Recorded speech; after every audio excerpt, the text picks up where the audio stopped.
para no quedarnos ahí en ese tema, porque realmente ese no es el tema de hoy, las características de la iglesia, ¿sí?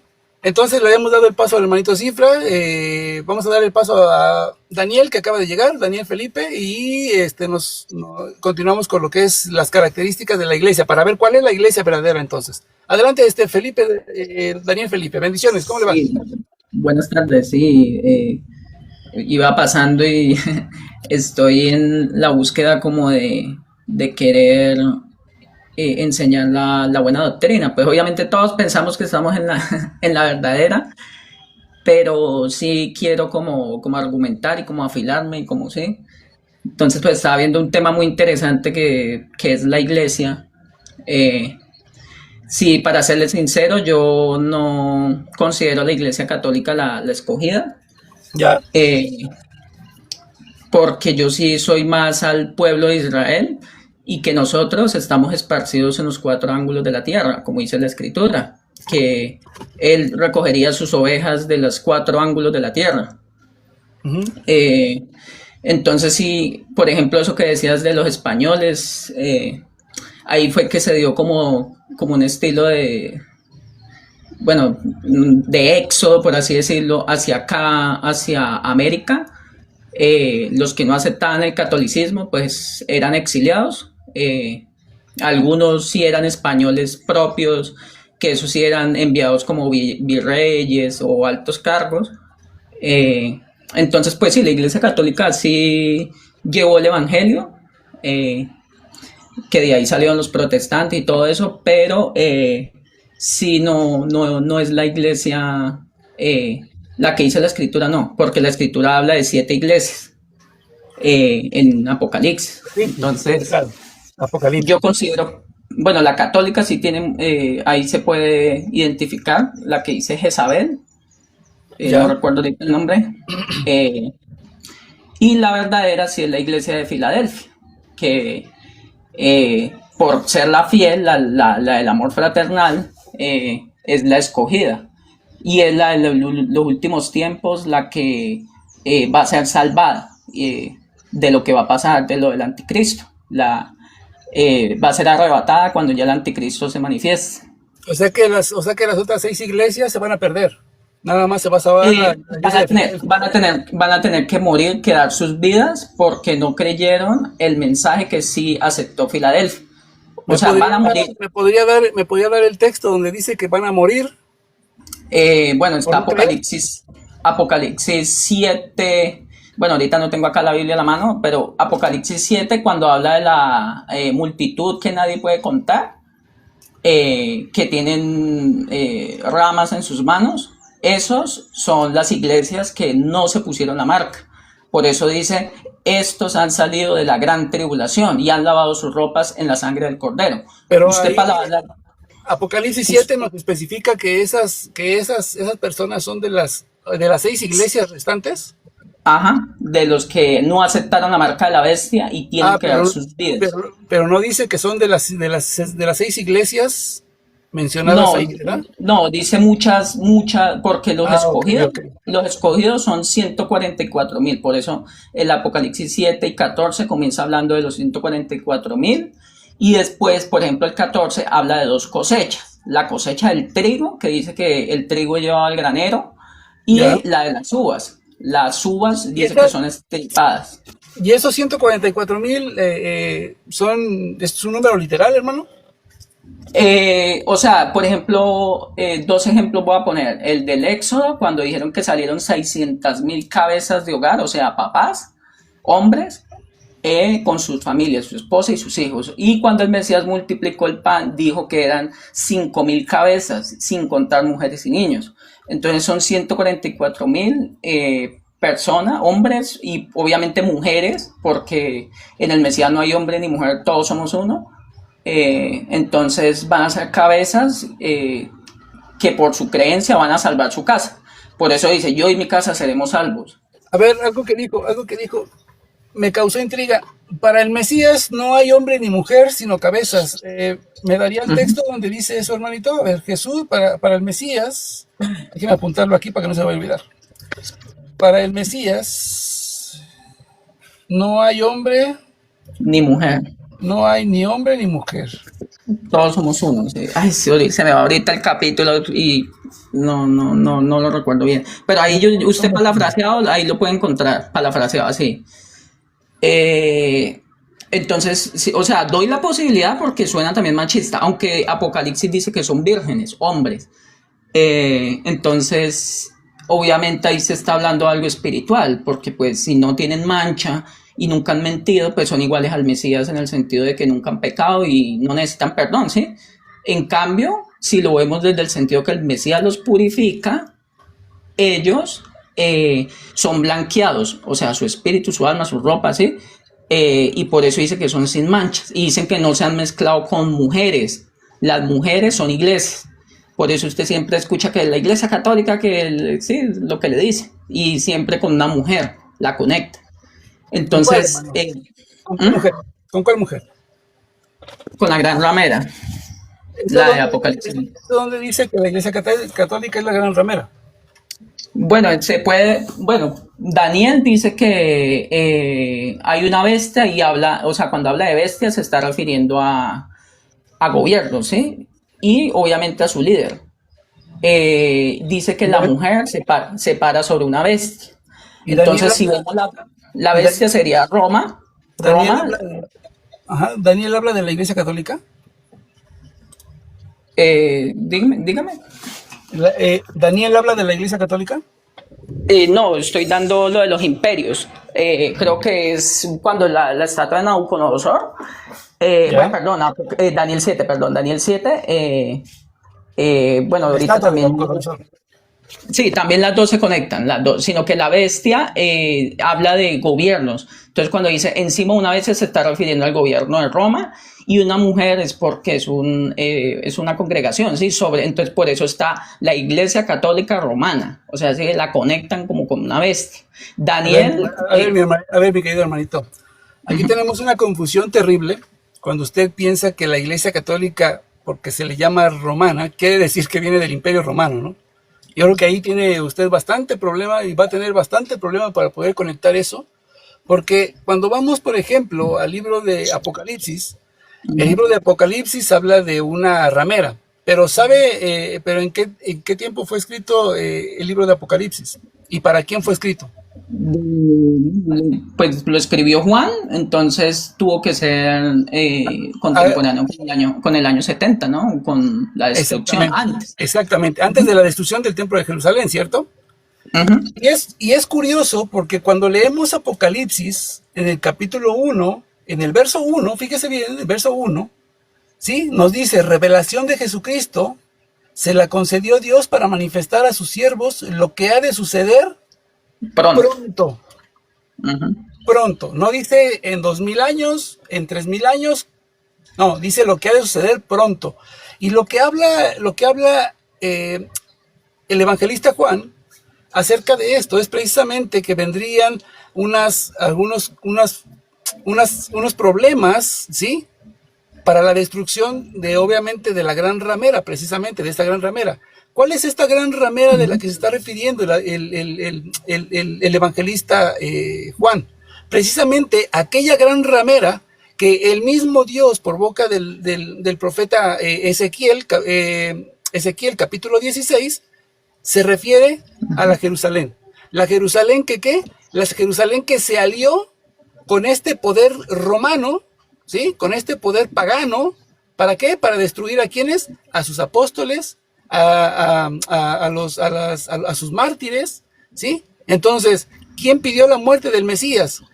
Los judíos, ¿sí? Romano, sí. ¿Con quién se alió para poder crucificar a ese Mesías? Con Roma. Entonces, lo que está hablando el libro del Apocalipsis no se refiere ni a la Iglesia Católica, mi querido hermanito, no se refiere a la institución católica, ¿sí? Sino se refiere a la Jerusalén pagana, precisamente. A eso es precisamente a lo que se refiere. Porque Que entonces ahí, yo le preguntaría ujú. entonces, si usted tiene algún documento donde me enseñe a mí que la Iglesia Católica vende seres humanos.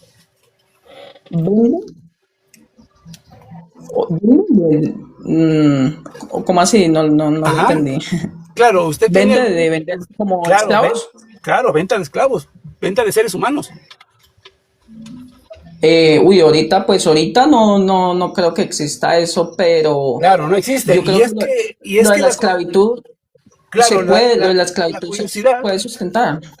la curiosidad es de que Apocalipsis 18, en sus primeros 5 versículos, habla de que esta Ujú, gran ramera traficaba con seres humanos, vendía esclavos, ¿sí? Entonces, ujú. cuando vamos ahí, y si yo le pido un documento histórico, por supuesto, oficial, donde diga que donde la Iglesia Católica sea acusada por vender seres humanos, vender esclavos, entonces va a tener un problema porque no existe ningún documento.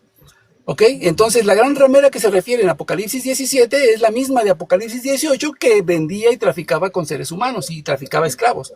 Entonces ahí es donde vamos a empezar a ver Le- que esa acusación de que la Iglesia Católica es la gran ramera que se menciona en Apocalipsis 17 se va para el piso, hermanito, porque hacen falta pruebas de eso.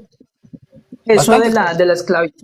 de la esclavitud se puede ver, digamos, de una manera ya espiritual, porque el pecado, el que peca, se vuelve esclavo. Entonces, la Iglesia Católica, al dar una doctrina errada, está ¿Cómo cuál? esclavizando a la gente. ¿Cómo cuál? No, o sea, pues acá podemos, no se trata ahorita de señalar No, todos sí, los no, defectos de la Iglesia. no, sí, claro, porque se está diciendo que si la iglesia está predicando o está enseñando una doctrina que es falsa, está esclavizando a la gente y eso es lo que usted está refiriendo con Entonces, Apocalipsis 18. por Entonces, ejemplo, a eso yo le pregunto, le doy ¿cómo un cuál? ejemplo. Le doy un ejemplo, bueno. Por ejemplo, el querer, ¿cómo es que le dicen? Bueno, voy a usar esta palabra, pero no es correcta, la usurpación, o sea, de querer tomar el lugar del pueblo de Israel, porque si vamos a la escritura, lo que es el Antiguo Testamento antes del Mesías, la Iglesia Claro, Católica no aparece por ningún lado. claro, esa no es Entonces, Jesucristo. se puede, si nosotros vamos a leer, aparece congregación. Entonces, congregación en hebreo es Keilah o Kaal, en griego es eclesia, y ya ahorita la conocemos como iglesia. Entonces, cuando dice iglesia, se está refiriendo a una multitud de creyentes, para ser Claro, muy claro. específico. Y ahí donde estaría la usurpación Entonces, con el pueblo de Israel. No, en no, el no, querer no le veo. en el querer, digamos, por ejemplo, querer ponerse el Papa, porque el Papa lo puso fue Constantino, antes de morir, él fue el que pasó, convirtió, o sea, él fue el primer Papa, creo que es que le dicen, el último emperador y el primer Papa. Entonces, como Tiene, que tiene por se ejemplo, camufló. tiene por ejemplo algún documento Ujú. donde diga que Constantino puso el primer papa. No, pues no, porque el primer papa es Pedro según, ¿no? Lo que dice. Y creo que hay Claro. algunos que, sino que él fue fue el que unificó todo, el que le puso que por eso es católica, porque es universal. Él fue el que unificó las doctrinas religiosas de No, no, mi querido, helenistas. no, mi querido Si hermanito, usted mire, mira, el primer papa es el Papa Pedro y no lo puso Constantino, sino lo puso Jesucristo. El Evangelio de San Mateo, capítulo 16, verso 18, ¿sí? Mateo 16, 18. Y yo a mi vez te digo que tú eres Pedro y sobre esta piedra edificaré mi iglesia y las puertas del Hades no prevalecerán en contra de ella. Y a y ti te daré las Pedro llaves era del reino de un, los cielos. Y a ti te daré las llaves del reino de los cielos. Lo que ates en la tierra quedará Pedro era un desatado en el cielo y israelita, lo que desates en la tierra desatado estará en el cielo. Ese es el primer pero punto. Pedro El era segundo, israelita. sí, no, pero vamos a ver. Israelita, ¿sí? Que estaba convertido a la doctrina de Cristo. Y O sea, pues el Mesías hebreo, él es hebreo. recordemos que Cristo fue acusado de violar la ley de Moisés porque no guardaba el sábado. Prácticamente ese fue el motivo principal para haber crucificado a Cristo. Los mismos judíos Ujú. acusaron a Jesucristo, lo acusaban de no guardar el sábado, de violar la ley del sábado. ¿Ok? Ujú, sí. Y por eso prácticamente lo crucificaron. Por tanto, todos los discípulos de él, los discípulos de Cristo, ya no eran judíos. Guardaban la ley de Moisés todavía hasta la muerte del Señor, hasta la crucifixión de Cristo. Después de la crucifixión de Cristo, llega el nuevo sacerdocio, según Hebreos capítulo 7, verso 5 en adelante, donde dice que después de la muerte del Señor viene un sacerdocio a imagen de Melquisedec, ¿sí? Melquisedec. Y por ahí del verso 15 dice que el sacerdocio antiguo, el sacerdocio levita, fue eliminado por su ineficacia y por ser inútil, por no llevar a la perfección o a la salvación a lo que es el pueblo de Dios.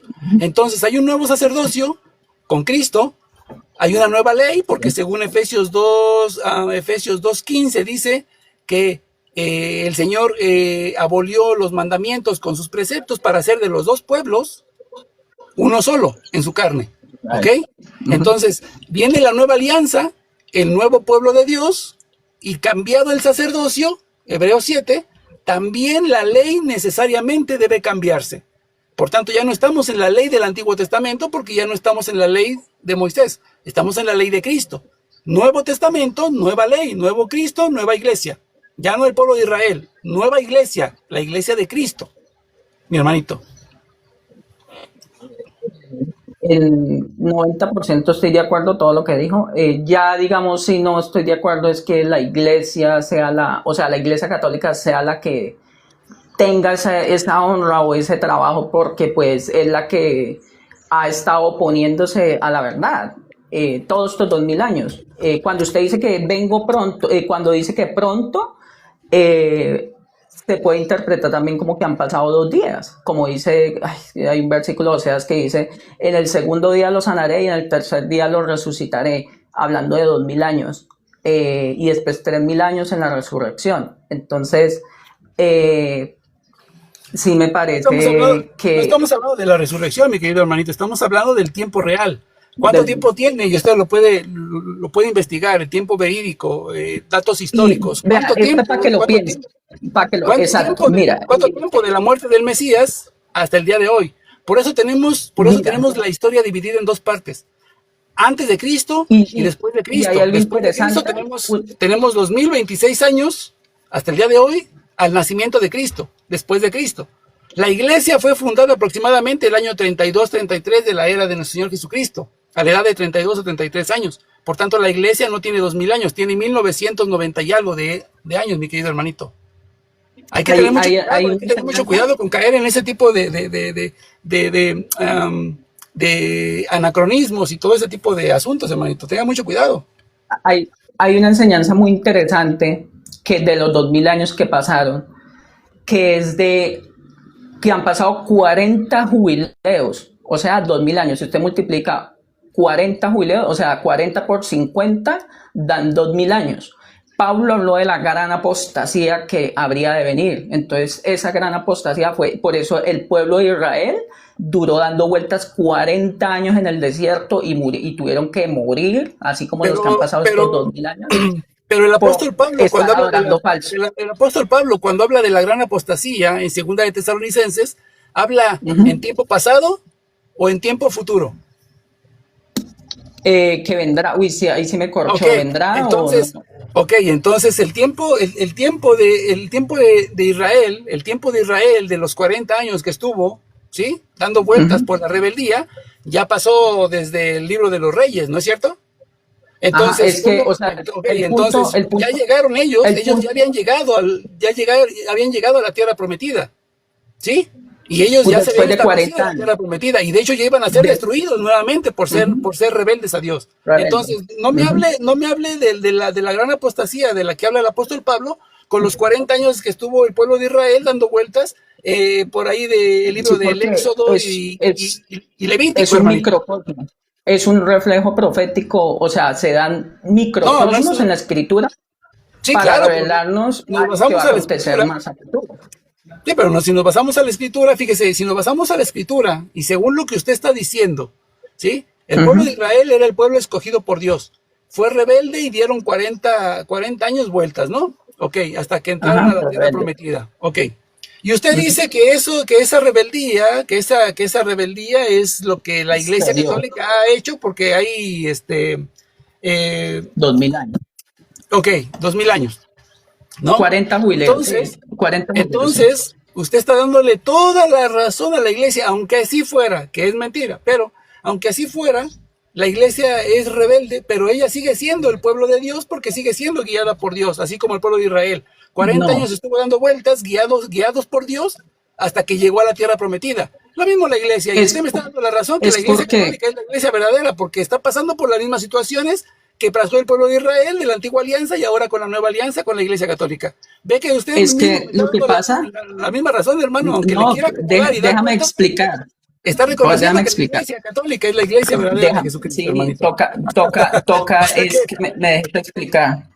Mira, es que hemos perdido la identidad durante estos 2000 años. Por ejemplo, ya nadie de nosotros, hasta ahorita algunos nos estamos considerando israelitas porque lo somos sefardíes. Por ejemplo, mi apellido Arias es un apellido sefardí, o sea, usted puede no somos investigar de España. israelitas.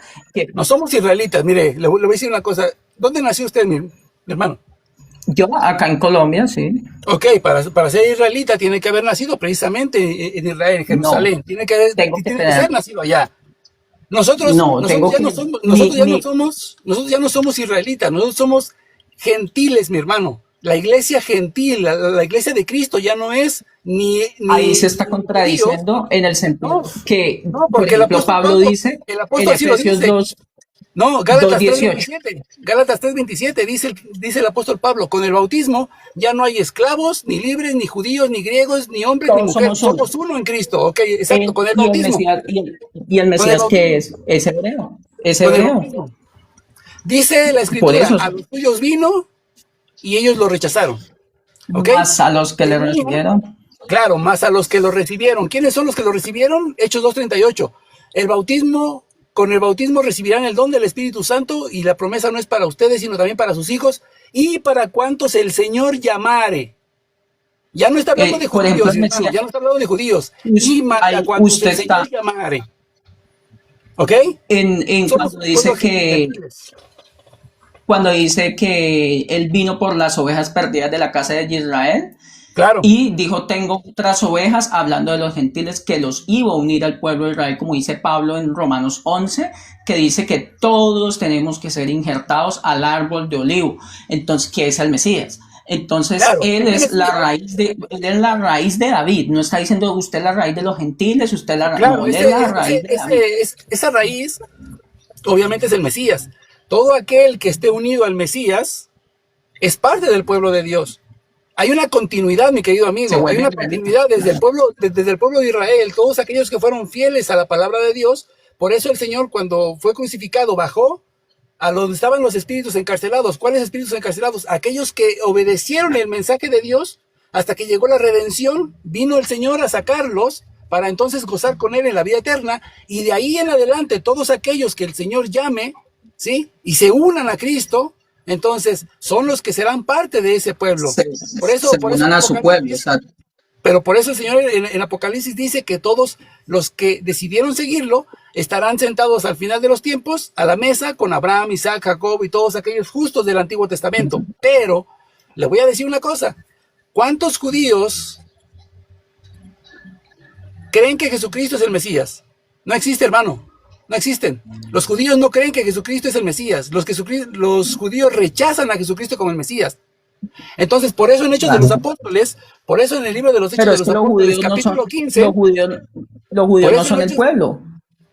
Los entonces usted judíos me no está son el pueblo. diciendo, pero entonces usted se está contradiciendo, usted me está hablando del pueblo de Israel, Pero la, es que Israel no la son los judíos. continuación, la continuación de ellos. Los judíos son una religión. El pueblo, si usted busca la palabra A judío, ver, usted no la va a Marito, encontrar mire, en la escritura. religión, ¿qué es religión? Porque aquí también tiene otro problema Bueno, bien sí, grande. sí, ¿Qué es sí, religión? sí. No, o sea, sí le entiendo el punto. Ah, ok, No son entonces el pueblo, no son el pueblo. el judaísmo es una religión. La religión judía, desde aquellos tiempos, Ujú, obviamente el pueblo actual de los sí. judíos no es el mismo de la continuidad de aquel No, pueblo. ¿Ok? no, Ok, no son. Ujú, pero es una religión. El Señor Jesucristo vino ah, a dejar una religión diferente a la religión judía. Vino a dejar el ujú, cristianismo. Y en el mundo tenemos 5 grandes religiones en todo el mundo. Primero, tenemos la más grande que es y la única y verdadera, el cristianismo. Que en el cristianismo, bueno, pues se compenden aquellas denominaciones también que forman parte de Cristo. Pero el cristianismo, tenemos el judaísmo, tenemos el hinduismo, tenemos el budismo y tenemos el islam. Ok, son 5 grandes religiones y la única verdadera es el cristianismo, mi hermano. El judaísmo no, y sabe cómo, sabe con cuál, con eso ya, porque el Mesías dijo, entren por la puerta estrecha por la que pocos entran, no entren por la grande donde muchos entran. Entonces, usted decirme grandeza y números está diciendo que usted no está en la verdadera, me está diciendo que usted está en la de los muchos, en la que van a la perdición. No. Claro. En el que es la religión del cristianismo, que es la que vino a dejar Jesucristo, existe la verdadera iglesia, ¿sí? Y obviamente de ahí hay diferentes denominaciones que, como usted bien sabe, sí, inician en el año 1520 con Martín Lutero, y la primera iglesia que se separa, bueno, aparte de lo que es el ortodoxo, pero el protestantismo en general nace con Martín Lutero 1520. De ahí se separa y Siglio se separa, funda su iglesia, Calvino se separa, hace su iglesia, de ahí empiezan a haber una ramificación del protestantismo. Esos, precisamente, fueron los que se separan o se desligan de la iglesia o del tronco verdadero dejado por Cristo. Eso es lo que estamos viendo ahorita. ¿Cuáles son las características de ese tronco, de esa iglesia verdadera que dejó el Señor todos sus medios de salvación, y de ahí se desprendieron las demás? Y eso es lo que estamos tratando de ver aquí. ¿Cuáles son las características que el Señor deja en su iglesia para saber quién se separó? Y obviamente usted con este testimonio que nos ha dado, también es una parte que se ha separado de la iglesia verdadera del Señor. Vamos a darle espacio también al hermanito católico protestante, porque ya tiene rayito aquí, para también darle participación al hermanito. Hermanito católico protestante, adelante, hermano, prenda su micrófono, por favor.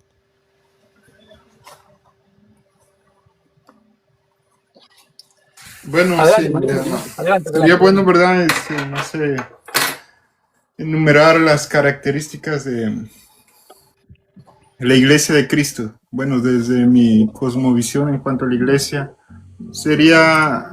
es que nos guste o no, la Iglesia de Cristo ya está dividida, ¿no? Visiblemente. Es una realidad y es algo que no podemos tapar el sol con un dedo, ¿no? Por eso nosotros decimos que hay ciertas características, sí, visibles, que podemos llamar que esa iglesia es parte de la iglesia universal de Cristo. ¿Entiendes? Con esas características, número uno, que estamos de acuerdo, ¿no? Que debe ser santa, debe ser apostólica, pero ahí está el debate, ¿no? ¿Cómo entendemos eso?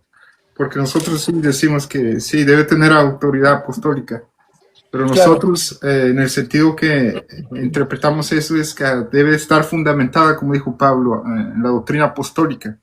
Claro. Porque los dejó como fundamentos, ¿no? de la iglesia.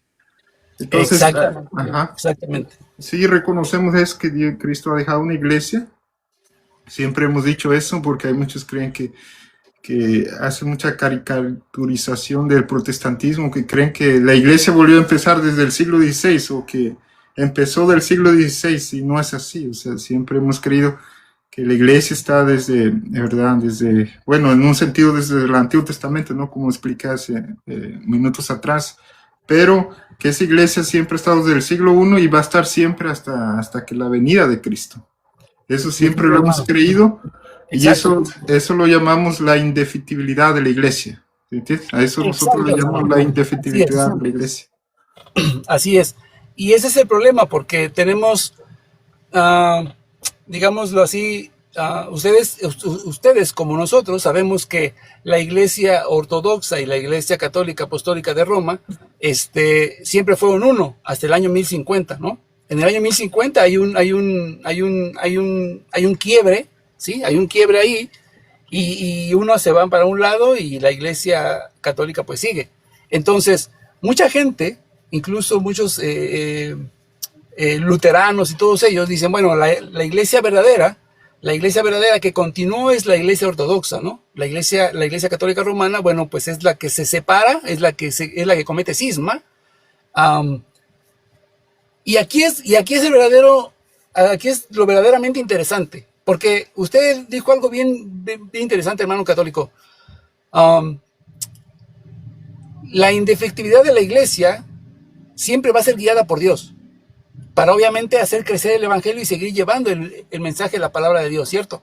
Entonces, ahí nosotros también estamos de acuerdo en eso, y precisamente por eso, en esos rasgos, en este rasgo, es donde nosotros encontramos que la Iglesia Católica Apostólica que tiene su sede en Roma, ¿sí?, es la iglesia que sigue guiada por Dios. ¿Por qué?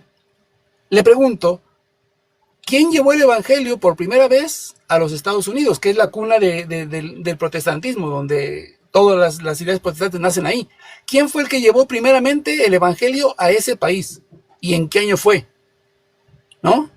Y entonces, ahí estaremos viendo si la iglesia ortodoxa o la iglesia católica son las que están guiadas por Dios para seguir llevando el mensaje del evangelio y hacerlo crecer a todo el mundo, como fue la gran comisión, ir y hacer discípulos a todas las naciones. Entonces, si la iglesia verdadera del Señor es la iglesia ortodoxa, entonces el Señor mismo guía a la iglesia ortodoxa para llevar el evangelio a otras naciones. Lo curioso es que lo que encontramos en la historia es precisamente, por ejemplo, ¿quién llevó el evangelio por primera vez a los Estados Unidos? En el siglo VI, ¿sí?, después de 1520, 1525, 1565, es precisamente la colonización de los españoles quienes introdujeron primeramente el evangelio a los Estados Unidos, ¿sí? Después obviamente llegan británicos y los protestantes, ¿no?, como los bautistas, pero esos ya llegan ya después en el siglo VIII. Pero primeramente en el siglo VI, 1565, la Iglesia Católica lleva el evangelio por primera vez a los Estados Unidos. Y esto hablando de que el año 1050 ya había una ruptura entre la Iglesia Ortodoxa y la Iglesia Católica. ¿Quién siguió preservando ese mensaje? ¿Quién siguió llevando ese mensaje, el evangelio? Pues ahorita en Estados Unidos, el primero que lleva por primera vez el evangelio es la Iglesia Católica. La Iglesia Católica, ¿quién lleva el evangelio a Nicaragua, por así decirlo? A Nicaragua. También la colonización española en el año 1522 al 1524, liderada por un monje o algo así, llamado Gil González Dávila, ¿sí? Y acompañado por clérigos para, obviamente, convertir a los indígenas. En México también, curiosamente, y en El Salvador, por ejemplo, en 1524, también se llevaba el evangelio por primera vez al Salvador, al país del Salvador, ¿sí? Entonces, ¿quién lleva el evangelio a Brasil por primera vez? ¿Sí? En el año 1500 cerrado, todavía ni siquiera llegaba la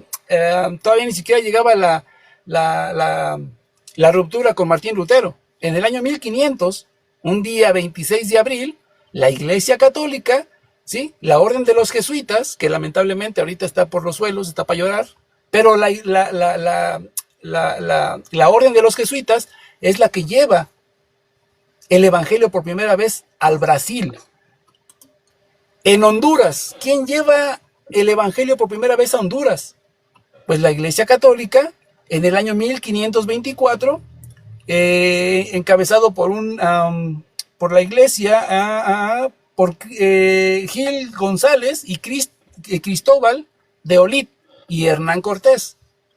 Entonces, podemos ver que en estos países y en otros muchos más, ¿quién es el que llevó el evangelio por primera vez a estos países? Obviamente la Iglesia Católica. Y si la Iglesia Católica no fue dirigida y guiada por el Espíritu Santo, por Dios mismo, ¿por qué la Iglesia Ortodoxa, que llevaba el mismo tiempo de separación, 500 años, por qué no fue él el que llevó por primera vez el evangelio a estos países? Y sí, la Iglesia Católica. Hasta el día de hoy la Iglesia Católica sigue evangelizando en muchos países. Lamentablemente el protestantismo, por así decirlo, llega siglos después, a pesar de que había sido ya separado desde el año 1517 hasta el siglo XVII, XVIII, es cuando ellos empiezan a llegar o a llevar el evangelio, donde ya estaba evangelizado, en los países donde ya estaban evangelizados, como Estados Unidos, Brasil, Honduras, México, etcétera, etcétera. Adelante, hermanos. Vamos a darle paso a Cifra y ahorita volvemos con usted, hermanito católico. Adelante, Cifra. Bueno, estaba yo ahorita, qué pena que me tocó darme porque estaba por ahí, sino que me quedó una parte sin completar, ¿sí? Y es en Claro. referencia a lo que dijo Frankie, ¿qué pasará con los distintos credos, cierto? Los testigos de Jehová, los adventistas. Uno a veces mira que, digamos, el apóstol Pablo no fue tolerante con eso. Digamos, con los que guardan la ley, dijo que ya nadie, digamos, os juzgue por comida, bebida, lunas, sábados, ¿sí? Y dicen, y por los que rinden culto a los ángeles. Y lanza una sentencia tremenda, tremenda que para mí, eso se lo he dicho yo a todos, a todos evangélicos, adventistas, esa sentencia es que ellos se han desligado del cuerpo de Cristo. Dice, ya sus cuyuntas se rompieron, están desligados. Eso está en Colosenses, o sea, como para que Colosenses mm, Colosenses 2, 2:19 dice, no están unidos a la cabeza, quien es quien nutre todo el cuerpo. Imagínense, tanto los que guardan los días, los meses, los años, los que rinden cultos a los ángeles. Dice él que se descoyuntaron de la cabeza. Es como cuando decapitan a alguien que el cuerpo queda aislado. En esta parte queda esa coyunta que es parte de un miembro, se parte. Como amputarle un brazo a una persona, queda separada totalmente del cuerpo. Esa es la analogía que está usando aquí el apóstol Pablo. Aquí viene, digamos, la pregunta que uno se hace. Que entonces, ¿cuál es la verdadera iglesia? Yo no, bueno, yo digamos, estoy hablando con la Biblia, ¿sí? Llega el apóstol Pablo, dice una cabeza o una piedra angular. En las dos metáforas que él usa, ¿cómo le digo yo? Al unísono, ¿sí? Porque él dice, la piedra principal del ángulo, ¿quién es? Jesucristo. Dice, por eso edificados en Efesios 2, sobre el fundamento de apóstoles y profetas, siendo la principal piedra del ángulo, Jesucristo. O sea que la piedra es en sí la misma cabeza cuando el apóstol Pablo dice que Cristo es la cabeza de la iglesia, que es esa cabeza que le da, que nutre todo el cuerpo por medio de las coyuntas. Entonces nosotros vemos que hay una sola cabeza, una sola piedra angular que en sí viene siendo la misma. Entonces uno hace ese reconocimiento. Entonces uno podemos ver que bueno, eso sí lo digo en cuanto al catolicismo, y Fran es maduro, yo sé que no se va a disgustar conmigo. Digamos, la Iglesia Católica tiene una cabeza que es Pedro, pero Pedro no puede ser porque es que el que nutre en sí es la cabeza que es el Espíritu Santo, que es el mismo Jesús, o sea, para la doctrina mía, por eso dice que él instituyó apóstoles, profetas, maestros, evangelistas, todos con una función. Mire que les da una función. Esa cabeza, dice, ¿para qué? Para la edificación del cuerpo de Cristo, ¿cierto? Para el servicio al ministerio hasta que todos lleguemos a un varón perfecto. O sea que el Espíritu Santo es el que nos perfecciona a nosotros para que seamos un varón perfecto. Y viene lo otro que dice, para que no seáis niños fluctuantes llevados por cualquier viento de doctrina. Entonces uno ve que habían muchas doctrinas así y de pronto, digamos, existían después jerarquías, pero entonces como la cabeza, que hoy en día decimos que es el Papa, pues yo, digamos, yo tengo una objeción en eso y a veces, pues, yo sé que con la madurez que es Frankie no se me va a ofender porque es un punto de vista que nosotros Claro, tenemos, ¿sí? Entonces la claro. única cabeza es Jesucristo, ¿sí? Quien es el que nos nutre a Nosotros, todos y que nos capacita para el cuerpo hasta que todos lleguemos a ser un ¿qué? Un varón perfecto por medio del conocimiento de Cristo. Por eso a Pablo decía, sufro angustias, pues cierto, hasta que Cristo sea formado en vosotros. Porque nosotros, digamos, hay doctrinas como el mesianismo que son las que tenían configurado al hombre de la ley. Pero ya apóstol Pablo decía, sufro dolores de parto hasta que Cristo sea formado en vosotros. Porque decía que los judíos tenían, ¿cómo le digo yo? Tenían celo de Dios, pero no tenían conocimiento. Entonces nuestra perfección está en el conocimiento del Hijo de Dios, por medio de la cabeza que es Cristo. yo siento que tiene una confusión. Porque nosotros, por ejemplo, si decimos que obviamente Pedro es obviamente la cabeza visible de la iglesia, porque obviamente fue encargado por el Señor Jesucristo, pero no decimos que es la cabeza del ángulo de la iglesia. Sabemos que la iglesia tiene una cabeza que es la cabeza principal, la cabeza es Cristo. Y sobre esa cabeza nosotros somos parte del cuerpo, la iglesia es parte del cuerpo, incluyendo el Papa. O sea, ahí no hay ningún problema. ¿Me entiendes? O sea, nosotros estamos seguros y creemos que la única cabeza de la iglesia es Cristo. Pero el Señor Jesucristo, siempre pongo esta analogía, o siempre pongo este ejemplo, ¿no? El Señor Jesús viene a edificar o a construir una organización, ¿sí? La iglesia, que es este cuerpo, ¿sí? Vamos a ponerlo como un tipo, una empresa. Tiene una empresa y el Señor Jesús es el dueño y Él dice, bueno, me voy a crear esta iglesia en la cual voy a llevar mi producto a todo el mundo, ¿sí? Pero ¿qué se necesita en la iglesia? ¿O qué se necesita en esta empresa? Primeramente, unas personas que estén capacitadas para que el producto salga de la forma en que yo quiero que sea transmitido y llevado obviamente a todos los hogares, ¿cierto? Ok. Y de ese grupo de gente que es capaz, que está capacitada para la producción y la distribución de este producto, necesito una persona llamado gerente, el gerente, ¿sí? Necesito una persona que coordine a todas estas, que me la supervise, que me esté checando bien todo esto, que no se salga de control, ¿sí? Y entonces nombra a una persona como gerente, obviamente siendo él el gerente general, o así que el dueño, pero hay una persona encargada de esa empresa, ¿para qué?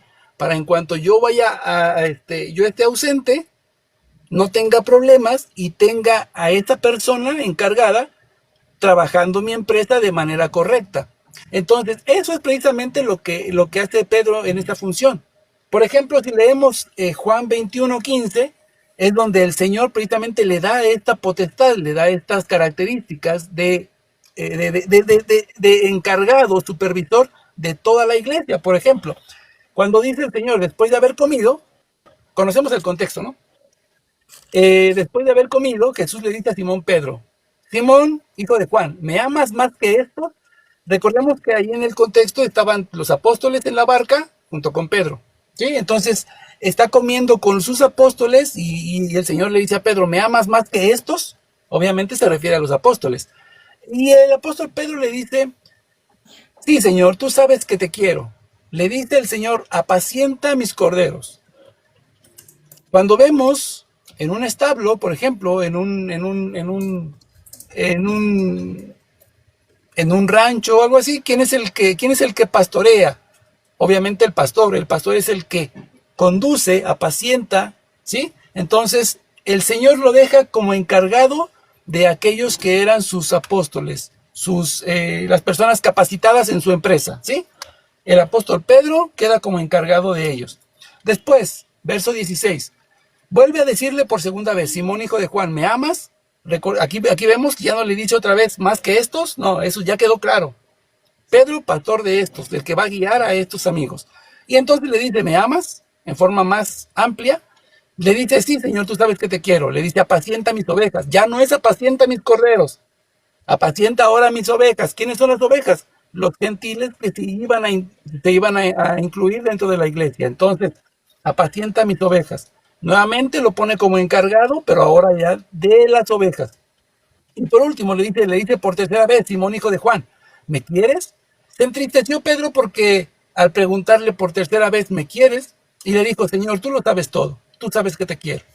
Le dice el Señor Jesús, apacienta mis ovejas nuevamente. Sabemos que este tiene dos fines. El primero es el fin para redimir las tres negaciones que Pedro le hizo en la crucifixión al Señor. Pero la segunda es dejarlo y reafirmarlo como el encargado de la iglesia, de su comunidad, fundada por él, para hacer crecer a esa iglesia. Entonces, aquí el Señor deja al apóstol Pedro por tercera vez encargado. Aparte de que le redime sus tres faltas, ¿sí? Lo restaura y en ese momento lo deja como encargado. Y recordemos que en el Evangelio de San Juan también nos muestra que le dice el Señor Jesús, oye, mira que Satanás ha pedido permiso para zarandearlos a todos ustedes, a ustedes como apóstoles, ¿no? Como se hace con el trigo. Pero Pedro, yo he rogado por ti. ¿Por qué no le dijo, yo he rogado por todos ustedes, para que obviamente no falte su fe? No, no, no, yo he rogado por ti. ¿Por qué? Porque él era el encargado. Entonces le dice, pero cuando hayas vuelto, ¿sí? Confirma a tus hermanos. Entonces él es el que les va a confirmar en la fe, precisamente por eso, porque hay un encargado y un dueño de la empresa. El dueño tiene que partir. Por eso le dice el Señor, yo cuando me vaya no los voy a dejar solos, voy a dejarles el Espíritu Santo para que los guíe. Pero sobre eso hay un encargado entre ustedes. Y aquí había un comentario que precisamente hacía, llamado Caló, un hermanito llamado Caló, que decía que la iglesia obviamente pues no, el Señor decía en la escritura que el Señor iba a venir a restaurar su iglesia. Esto contradice al hermano católico protestante y contradice también a Cifra, porque nosotros estamos de acuerdo en que Jesucristo deja una iglesia y en esta iglesia tiene que permanecer por siempre, porque está guiada por el Espíritu Santo. Entonces, cuando el Señor Caló dice que la escritura dice que iba a venir a restaurar su iglesia, entonces la promesa de Dios no se cumplió. Mateo 28, ¿no? He aquí que yo estaré con vosotros todos los días hasta el fin del mundo. Si esa iglesia, si tiene que venir el Señor a restaurar la iglesia, quiere decir que esa iglesia se perdió porque Dios falló en esa promesa. Y ahí queda descartado completamente lo que es la doctrina de estos amigos. Porque Dios jamás va a faltar a su promesa. La iglesia va a permanecer siempre y obviamente si se desvía y tiene que venir a restaurarla, quiere decir que el que falló no fue la iglesia, sino el que falló fue Dios, porque no cumplió con esa palabra. Entonces, para que veamos que aunque creemos en Cristo, no todos pertenecemos verdaderamente a esa iglesia, a ese grupo, porque unos tienen una idea distinta de lo que enseña la Sagrada Escritura. Adelante, hermanito católico protestante. Sí, bueno, uno de los versículos, ¿verdad?, más controversiales que ha dividido a la cristiandad es ese famoso versículo de Mateo 16-18. Y yo como congregacionista, creo que allí como Pedro confesó a Cristo como el Hijo del Dios viviente, creo que el Señor le ha dado la autoridad no solamente, ¿verdad?, a un obispo y a sus sucesores, sino a toda la iglesia en sí. Todo aquel que confiesa la misma confesión que hizo Pedro, le ha dado el Señor la potestad o la autoridad a todos ellos. No solamente se limita a un grupo específico, a unos líderes específicos, sino a toda la iglesia en sí.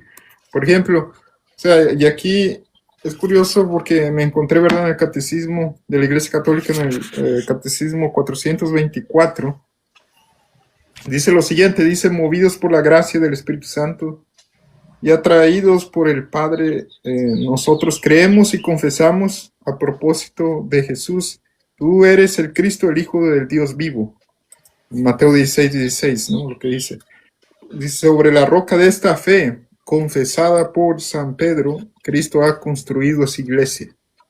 O sea, yo creo que aquí, en este punto, creo que la iglesia nos está dando la razón, ¿no? La iglesia católica de rito romano nos está dando la razón de que todo aquel que ha confesado a Cristo como el Hijo del Dios viviente, ya automáticamente pues nos hace parte de la iglesia.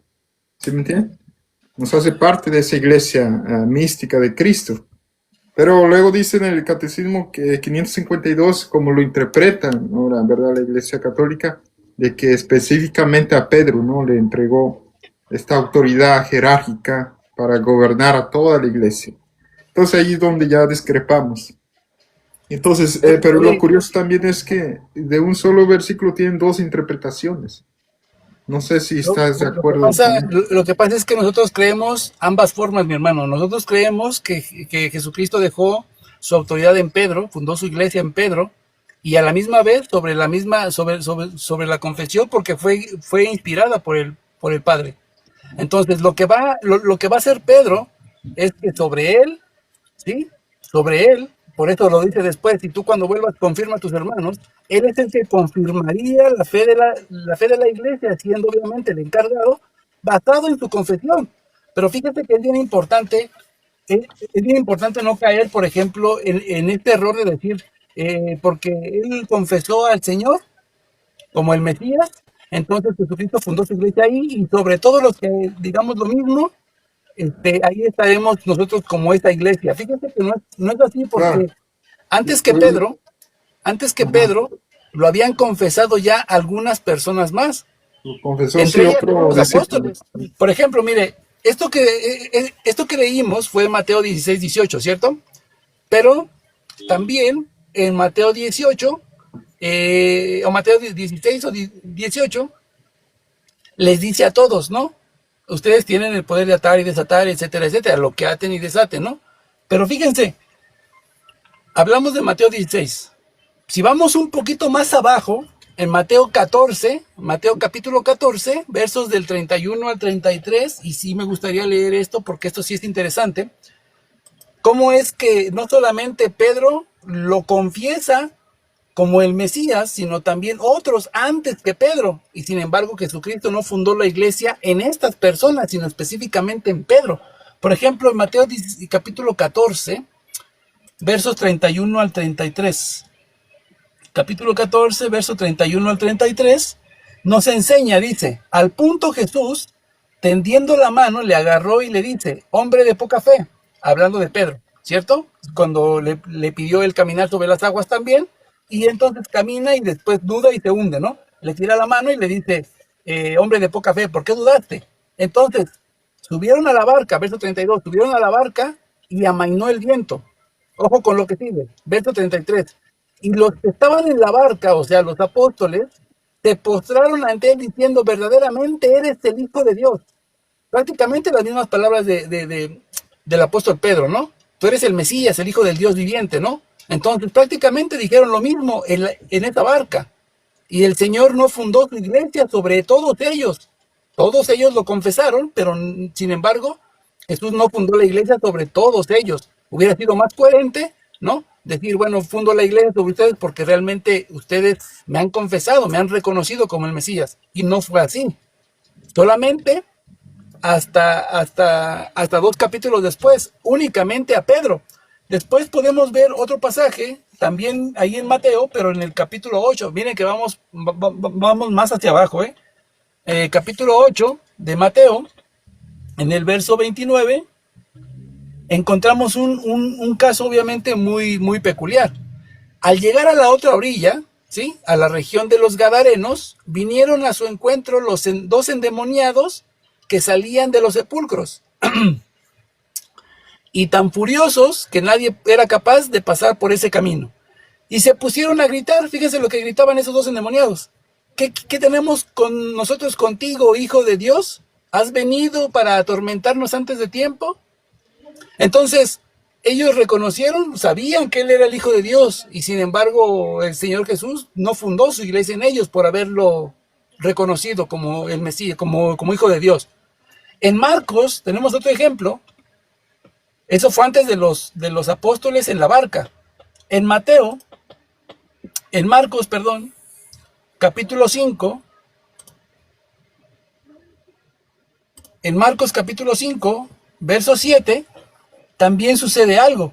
Otro endemoniado, ¿sí?, se encuentra con Jesús y corre y se postró delante de él. Miren, se postró lo que no hizo Pedro. Pedro no se postró delante de Jesús. El endemoniado sí, corrió y se postró delante de él y gritó con gran voz, ¿qué tengo yo contigo, Jesús, Hijo del Dios Altísimo? Lo confesó como el Hijo del Dios viviente, como el Hijo del Dios Altísimo. Y entonces dice, te conjuro por Dios que no me atormentes, ¿ok? Entonces, personas anteriores lo reconocieron como el Mesías, como el Hijo del Dios viviente, y sin embargo, el Señor tenía ya una misión: edificar Claro. su iglesia sobre aquel a quien le había cambiado el nombre por piedra o por roca, porque Cefas significa piedra o roca en arameo. Entonces tenía ya una misión. fundar su iglesia sobre él específicamente, no sobre todos los apóstoles, no sobre los endemoniados, sino únicamente sobre aquel a que le había puesto el nombre con esa característica, para ponerle como piedra base, no piedra angular, sino como la piedra base, donde ahí surgiría todo lo que es, todo el edificio, como dice el apóstol Pablo, todo ese edificio del cual nosotros somos piedras vivas que vamos edificando esa iglesia. Pero Pedro es esa piedra base, esa piedra principal base, para que de ahí salga todo ese edificio, obviamente teniendo como cabeza principal la piedra del ángulo, que es Cristo. Adelante, hermanito Cifra, y ahorita le damos otra vez el paso al hermanito católico. Bueno, yo ahorita pues bueno, voy a terminar con esto. Bueno, uno mira que en Mateo 16-18 dice algo que lo dijo el Señor Jesucristo y que es innegable. Tú eres piedra y sobre esta piedra edificaré mi iglesia. ¿Quién era el constructor? Cristo. ¿Sobre quién la iba a edificar? El apóstol Pedro dice, refiriéndose a la iglesia, la piedra viva, hay un subtítulo, dice, acérquense a él, la piedra viva que los hombres desecharon, o sea, la piedra angular, piedra escogida y preciosa, y dice, y refiriendo a las demás piedras, y dice, y ustedes también como piedras vivas, o sea, nosotros ya somos esas piedras, sean edificados como casa espiritual, o sea que Cristo, el Espíritu Santo, le está edificando sobre las piedras, porque si en una edificación la piedra angular, la de la esquina, pues muchos dicen que es la de la parte alta, no, aquí habla de la piedra angular que le daba firmeza a las esquinas y de ahí como para allá era como, daba como esa traba a las demás para que se fuera construyendo firme, ¿sí? Entonces dice, como casa y sacerdocio santo para ofrecer sacrificios espirituales. Se ve que ya es un sacerdocio espiritual, ya no es un sacerdocio físico. Y dice, miren, yo pongo en Sion una piedra angular, escogida y preciosa. El que no cree en ella será avergonzado. Para ustedes los que creen, él es de gran valor, pero para los que no creen, la piedra que echaron los edificadores ha llegado a ser la piedra angular. Y dice piedra de tropiezo y piedra que va a tropezar. O sea que sí, el mismo término piedra es usado para roca. Entonces, sí, las piedras somos nosotros, sobre las cuales Cristo edifica, siendo él, digamos, la piedra angular, o mejor dicho, digamos, el Espíritu Santo, porque Cristo aquí, en la metáfora, es la piedra angular, y sobre ellas el Espíritu Santo comienza a edificar. O sea que las piedras somos todos nosotros los creyentes que conformamos el cuerpo de Cristo, ¿sí? O ¿cómo se dice? La iglesia, ¿sí? Por medio de piedras vivas formadas para trabajar entre sí, que es lo que más o menos le dijo a Pedro, ¿sí? Tú eres Pedro y sobre esta piedra edificaré mi iglesia, ¿sí? También, digamos, lo hizo sobre el apóstol Pablo, porque el apóstol Pablo en Hechos dice que a él le pareció bien a los hermanos que él fuera a llevarles el evangelio a los de la incircuncisión y Pedro a los de la circuncisión, porque Cristo dijo, yo no he venido sino a las ovejas perdidas de la casa de Israel. Por eso encomendó su evangelio a la casa de Israel. Y también decía, no vayáis por camino de pecadores ni de samaritanos. Les prohibía que fueran de los samaritanos. O sea que él solo vino a Israel, porque el vinculante nuestro fue en la resurrección de Cristo. Cuando Cristo resucitó, nosotros nos unimos, nos injertamos al pueblo de Dios. Ya de los dos pueblos fueron hechos uno solo. Bueno, Frankie, católico, me tengo que despedir y gracias, ¿no? Gracias por dejarme participar en otra ocasión. Seguimos, muchas gracias. No, mi querido hermanito, ya sabe que aquí está su casa, ustedes son de las personas, mira, aquí ya saben que aquí está abierto para cualquier persona que quiera entrar, pero cuando empiezan con ofensas o así, van para abajo. Y usted ya ha estado aquí varias veces con nosotros, así es de que siempre se ha portado a la altura y así como ahorita dialogamos a gusto, ameno, nos escuchan bien abajo, lo escuchan a ustedes bien, a mí me escuchan bien, y así nos entendemos mejor. Así que aquí tiene puertas abiertas cuando usted guste, hermanito. Dios me lo bendiga grandemente a usted y a toda su familia. Un abrazo a la distancia desde aquí de México hasta donde esté. Gracias. Cuídese mucho. Gracias. Fíjense que una cosa que decía Cifra es interesante, ¿no? Nosotros somos piedras que estamos edificando esa construcción que es la la iglesia del Señor, ese cuerpo espiritual, ese cuerpo místico. Y es verdad, es verdad. Solamente que aquí también ya entraríamos ya no en esta cuestión de ver si fue edificada sobre Pedro, ya creo que estamos de acuerdo en que sí, pero también sabemos que todos somos piedras vivas que vamos edificando esa iglesia. Aquí la cuestión es saber, hermanos, porque el apóstol Pablo da unas características, o más bien da unas advertencias de que va a haber personas que obviamente estén predicando evangelios distintos, ¿sí? También el apóstol Juan, si mal no recuerdo, dice que si alguien viene a vosotros y no trae una doctrina o no trae la doctrina de los apóstoles, que no hay que recibirlo en nuestra casa, ni siquiera saludarlo, porque nos convertiríamos en precisamente también partícipes de esas fallas, ¿no? Y entonces aquí es donde entraríamos ya en la parte complicada, ¿no? En la parte complicada que lamentablemente se tiene que tocar porque es así. ¿Cuál es la doctrina que dejaron los apóstoles? Y para saber entonces bien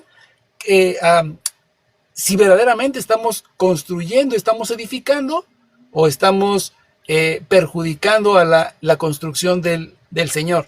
Pero antes de darle el paso a mi hermanito católico y que nos dé su punto de vista sobre eso, hermanitos, no puedo dejar que continuemos sin que ustedes le den tapa a la pantalla. Denle tapa a la pantalla, revienten esa pantalla, acábense el display, denle tapa a esa pantalla para que obviamente pues esta plataforma nos promocione y obviamente lo comparta con más gente y obviamente más hermanitos también quieran venir a comentar. Y le agradezco al hermano también católico protestante porque a pesar de que no creemos lo mismo, no pensamos de la misma forma, se ha mantenido también de una forma respetuosa, muy amable, muy amena, y así me gusta tener los diálogos a mí. Así es de que, adelante hermanito católico, le doy su paso. ¿Qué nos puede decir ahora sí sobre esta parte que ya vamos a entrar, que es un poco más rasposa, ¿no? Por así decirlo. Sí, bueno, ahí ese punto es muy interesante, ¿verdad? Porque, como bien decías, todo el mundo, ¿verdad? Ahorita dice creer en Cristo. Y claro, no podemos ir automáticamente, son parte de la iglesia. Pero en ese punto, creer en el Evangelio, yo creo claramente que implícitamente ya es creer en la Trinidad. ¿Se entiende? Porque cuando leemos, de tal manera amó Dios al mundo que ha dado su Hijo unigénito para que todo aquel que en él crea no se pierda, mas tenga vida eterna. O sea, el lenguaje común, o sea, cualquiera que pueda leer, va a identificar que está hablando de dos sujetos, ¿no? Uno, Dios, primer sujeto, segundo, envió a su Hijo, segundo sujeto, ¿no? Ya tenemos a dos personas ahí. ¿Entiendes? Entonces, por eso los testigos de Jehová, mormones y otras sectas niegan la Trinidad, pues ya están fuera de la iglesia de Cristo. Porque el Evangelio implícitamente ya lleva ese gran misterio, ¿no? Que a la vez es un gran misterio, la Santa Trinidad. Todo aquel que la rechaza, pues está fuera de la iglesia de Cristo en sí. ¿Sí me entiende? De hecho, nosotros también estamos de acuerdo en un sentido de la famosa frase de Cipriano de Cartago que dijo extra ecclesia nulla salus, ¿no? Que habla en latín, claro. Algo así va, y que dice que fuera de la iglesia, ¿verdad? No hay salvación, y en un sentido eso estamos de acuerdo con eso, pero ahí hay igual, pero como vamos a interpretarlo quizás vamos a discrepar, ¿no? en la interpretación. Nosotros lo interpretamos que sí, porque la iglesia, Cristo le dio la autoridad a la iglesia de ir y custodiar el santo evangelio, ¿no? De predicarlo, de predicar. Dios nos ha llamado a eso, a predicar el evangelio, y por medio de la iglesia el Señor va a traer salvación a todos aquellos que han de creer, ¿se entiende? O sea, la iglesia está encargada de predicar el evangelio, hablarle a la gente incrédula, y cualquiera que rechaza ese evangelio pues va a ser condenado, y aquel que abraza o cree en ese evangelio va a ser parte, va a formar parte de la iglesia de Cristo, ¿entiendes? Entonces, en ese sentido, lo interpretamos de esa manera, no literalmente como decir fuera de una iglesia específica con nombre y denominación, no hay salvación, no lo interpretamos así, sino lo interpretamos en ese sentido, más que nada espiritual, o de esa perspectiva reformada, que es protestante. Ok, muy bien. Y en ese punto, aquí es donde vamos a entrar ya en esta etapa de discrepancias. Aquí sí es donde yo voy a discrepar, porque realmente si ya concordamos o estuvimos de acuerdo que el Señor dejó una iglesia, ¿sí? En esa iglesia, obviamente hay un encargado, ¿sí? Y obviamente de ahí todo lo demás que viene, la doctrina del Señor, entonces sí tiene una característica, sí tiene un nombre, sí tiene una localidad, sí tiene una forma de identificarla, ¿sí? Y ahí en ese precisamente sobre eso es donde vamos a tener discrepancias, vamos a tener, vamos no vamos a estar de acuerdo más que nada, ¿no? Entonces, sobre la doctrina, ¿sí? Hablando sobre doctrina, para poder identificar esta iglesia, ¿cuál es la iglesia entonces la cual es el Señor y cómo podemos localizarla, reconocerla, ¿sí?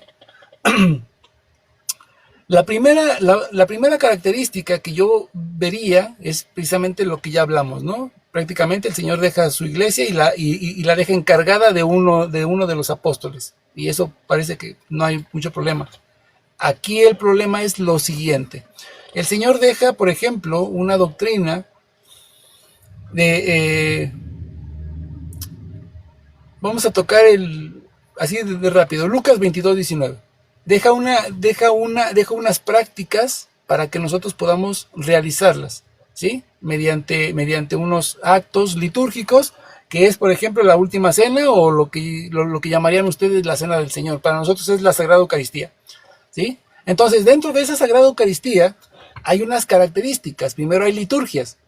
Esto lo dice el libro de Hebreos, capítulo 9, versos del 1 en adelante, ¿no? Así como también en el antiguo pacto había liturgias y ritos, así también en el nuevo pacto también hay liturgias y también hay ritos. Este rito nos lo deja el Señor Jesucristo y al mismo tiempo nos deja saber que el Señor, al instituir un alimento prometido desde el Antiguo Testamento, un alimento, nos estaría dejando Él mismo, su esencia, en la partición del pan. Cuando el Señor dice, esto es mi cuerpo, toman y coman todos de él, esto es mi cuerpo, aquí es donde vamos a tener una diferencia entre ustedes y nosotros, porque nosotros interpretamos las palabras del Señor Jesús como reales. Ustedes las van a interpretar como espirituales o como simbólicas. Y aquí es donde vamos a tener un problema. Y tenemos que ver cuál es la verdad, cuál es la realidad de las cosas. Porque el Señor dice, esto es mi cuerpo, que será entregado por vosotros. Y después, esta copa es la nueva alianza en mi sangre, beban todos de ella. Entonces, aquí el Señor hace o lleva a cabo tres partes. Instituir primeramente la Santa Cena o la Eucaristía, que viene por parte de ritos y liturgias, ¿sí? Cuando estudiamos, por ejemplo, la Pascua judía, sabemos que antes de la Pascua se tenían unas liturgias, se leían, se cantaban salmos, ¿sí? Y entonces llegaban a lo que era el culmen de la copa de la redención, ¿ok? Entonces, el Señor lo que hace es prácticamente lo mismo, realizar las liturgias, cuando llega la copa de la redención, es cuando el Señor dice, no beberé de esta copa, de este cáliz, hasta que lo beba nuevo en el reino de Dios. Y recordemos que el Señor no bebe la copa ahí, le da de beber la copa a todos sus discípulos, pero Él no bebe la copa, ¿sí? Entonces, el Señor nos deja en ese pasaje su cuerpo y su sangre verdaderamente plasmados en el pan y el vino, ¿sí? Obviamente el hermanito va a discrepar y ahorita que nos dé su punto de vista, pero también en ese momento hace una ordenación. Ahí en ese momento instituye el nuevo sacerdocio. Al dar la orden, hagan esto en memoria mía, ¿sí?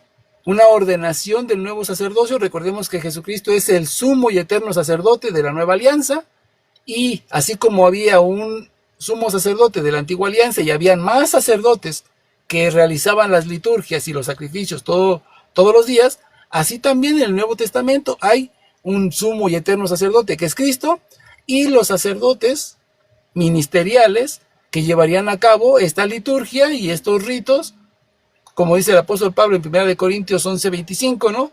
Cada vez que comáis el pan y bebáis la copa, estáis proclamando la muerte del Señor hasta que Él venga. Entonces, adelante mi hermanito. Ahora sí vamos a entrar en la parte peliagudilla. Sí, bueno, es otro tema, ¿verdad? Bien interesante también que nos ha llevado, ¿verdad? A una división. Creo que a mucho choque, ¿no? En esa cuestión. Pero yo como a un bautista confesional, yo sí creo en la presencia real en la Eucaristía, pero de forma, ¿verdad? Espiritual o neumatológica, como me apego, ¿verdad? A la interpretación, ¿verdad? Del reformador Juan Calvino. Y en nuestra convención lo dice así, de esta manera: de los que reciben dignamente esta ordenanza, participando externamente de los elementos visibles, también participan interiormente por la fe de una manera real y verdadera, aunque no carnal ni corporal, sino alimentándose espiritualmente de Cristo crucificado y recibiendo todos los beneficios de su muerte. El cuerpo y la sangre de Cristo no están entonces ni carnal ni corporalmente, sino espiritualmente presentes en esta ordenanza para la fe de los creyentes, tanto como los elementos mismos lo están para sus sentidos corporales. Entonces, nos adherimos, ¿verdad? a esa posición de que espiritualmente sí creo yo que el Señor está presente en la Eucaristía, aunque no como lo interpreta el católico de rito romano, que ya, ¿verdad? Ya pone, y creo que es, ¿verdad?, la famosa doctrina de la transustanciación. Y claro que tengo, ¿verdad?, también desde de la escritura argumentos, y también de padres apostólicos, por ejemplo, la Didache habla que también que es la Eucaristía es comida y bebida espiritual, así lo dice la Didache, ¿no? La Didache, la famosa enseñanza de los apóstoles. También cuando leo también a Ireneo de León, que habla también de que el que no pierde el pan no deja de ser pan. Habla de eso, ¿verdad? Aquí tengo su obra. No sé exactamente la página exacta, ¿ve? Porque ya lo he citado, parece que está ahí en algunos de mis videos donde cito ese punto donde dice que el pan, ¿verdad?, se junta y está compuesto de dos elementos, uno material y el otro, se cayó ahí algo, y el otro es parece que dice espiritual.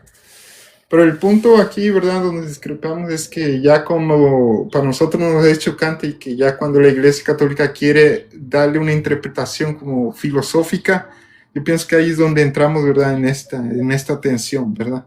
Porque yo respetaría mucho si dijeran, pues al final es un misterio, ¿no?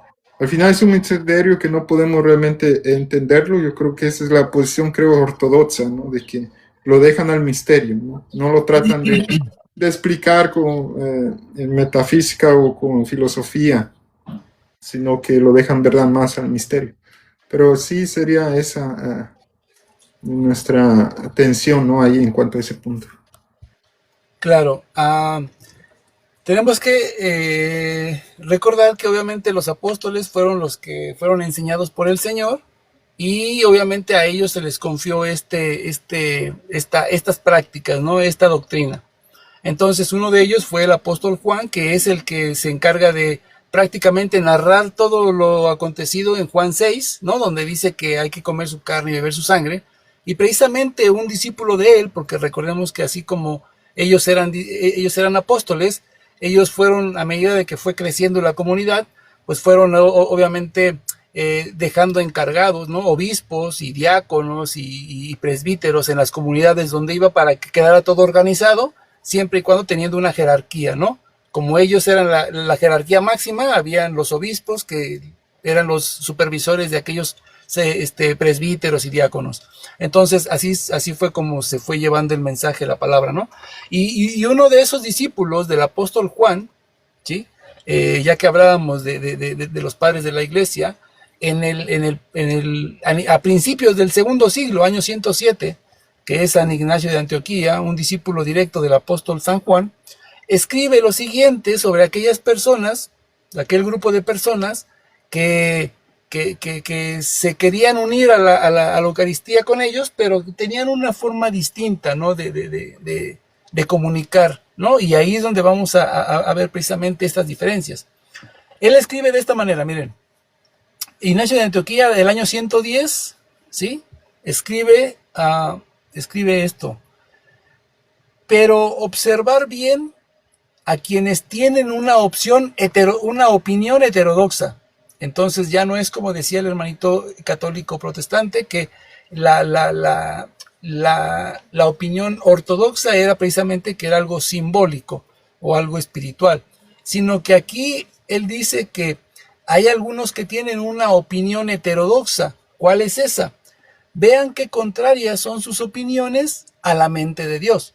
Se rehúsan a recibir la Eucaristía y a rezar porque no admiten que la Eucaristía sea la carne de nuestro Salvador Jesucristo, la cual sufrió por nuestros pecados y el Padre resucitó, y el Padre lo resucitó por su bondad. Justino Mártir, del año 150, también, que fue también discípulo de algunos de ellos, dice: a este alimento lo llamamos Eucaristía, y nadie puede participar de ella a menos que crea que nuestra enseñanza es verdadera. ¿Cuál enseñanza? No lo recibimos como pan o bebida comunes, tal como nos han enseñado. El alimento que se ha preparado en la Eucaristía a través de la oración eucarística que él pronunció es la carne y la sangre del mismo Jesús encarnado. Y esto, fíjese que va a ser un poco, no sé, como que va a chocar con lo que nos dice ahorita el hermanito católico protestante, porque obviamente Juan Calvino creía precisamente en esa presencia espiritual. Sin embargo, el luterano afirma no en la transubstanciación, como nosotros lo creemos, pero él lo cree como una consubstanciación, ¿ok? Él cree precisamente que ahí está la presencia de Dios en el pan y del vino, solamente hasta el momento de ser consumido, lapso unos minutos después, y entonces deja de ser el cuerpo y la sangre de Cristo, ¿ok? Pero ellos también creen precisamente que ese pan y ese vino es la carne y la sangre de nuestro Señor Jesucristo, verdaderos, aunque no de la misma forma como consubstancialmente, ¿no? Ellos lo creen consubstancial, nosotros lo creemos como la transubstanciación, que el pan y el vino dejan de ser ese pan y el vino en esencia, y en esencia se convierte en el cuerpo y la sangre de Cristo, solamente en apariencia, ¿no? Lo que son los accidentes y las formas son las que permanecen, ¿no? La forma del pan y la textura del vino, pero transformados en lo que es el cuerpo y la sangre de Cristo. De hecho, así lo entiende un poco parecido el luterano, ¿no? Distinto a lo que creía Juan Calvino sobre eso. Y le voy a dar el paso al hermanito, para tampoco no alargarme, pero ya vimos también que incluso los discípulos de los apóstoles creían y afirmaban que ese pan y ese vino era precisamente la carne y la sangre de nuestro Señor Jesucristo. Ahí es donde vamos a tener un poco de problemas con ese tipo de doctrinas, ¿no? Adelante, hermanito, católico. Claro, ahí la atención está, ¿verdad?, en cómo interpretamos eso, porque yo creo, o sea, igual en la Biblia te vas a encontrar textos que los encuentras, ¿verdad?, literales, y otros textos que los encuentras como simbólicos o espirituales. Lo mismo pasa cuando yo estudio también a los padres apostólicos, que hay textos, citas que lo dan a entender que es algo literal, y otros que son de manera simbólicos. Por ejemplo, aquí en esta carta, ¿verdad? De hecho, aquí tengo, ¿verdad? Padres Apostólicos, la carta Excelente. a los trayanos, ¿no? Las famosas 7 cartas de Ignacio de Antioquía. Por ejemplo, de aquí cuando habla dice de la Eucaristía, ¿no? Y lo habla aquí en forma espiritual o simbólica, fíjense que lo que dice. Por tanto, armaos de mansedumbre y cubríos de la fe, que es la carne del Señor, y el amor, que es la sangre de Jesucristo. Que ninguno tenga inquina o rencor alguno contra su prójimo. Y le sigue leyendo. Y aquí, la cita, ¿verdad? Que estabas citando también, analizando, ¿verdad? También el contexto lo está diciendo por los docetistas. Los docetistas, ¿verdad? Eran estos herejes que negaban que Cristo realmente había venido en carne. Ellos negaban eso, o sea, que tenía una apariencia, ¿no? De hombre y que era así como un espectro, algo ahí extraño que creían. Y negaban, ¿verdad? Que realmente fuera real, humano, o sea, real carne y hueso, ¿verdad? O sea, una humanidad real. Entonces, por eso le dice esto, ¿verdad? En el 9 ahí mismo de la carta dice, sed sordos. Pues cuando alguno os hable aparte, de Jesucristo, que desciende del linaje de David, que era el hijo de María, que verdaderamente nació y comió y bebió y fue ciertamente perseguido bajo Poncio Pilato, fue verdaderamente crucificado y murió a la vista de los que hay en el cielo y los que hay en la tierra y los que hay debajo de la tierra, del cual además verdaderamente resucitó de los muertos, habiéndolo resucitado su Padre, el cual de la misma manera nos levantará a nosotros, los que hemos creído en él. Su Padre, nos resucitará en Cristo Jesús, aparte del cual no tenemos verdadera vida. ¿Entienden? Entonces, en este contexto lo dijo, ¿no? Pero igual, la atención va a estar ahí, cómo vamos a interpretar aún también a los padres de la iglesia. Porque yo me voy a encontrar que sí, hay muchos que hablan, ¿verdad? De una manera, ¿verdad? Muy realista y literal. Y va a haber algunos que lo hablan de forma, ¿verdad? Espiritual o simbólica.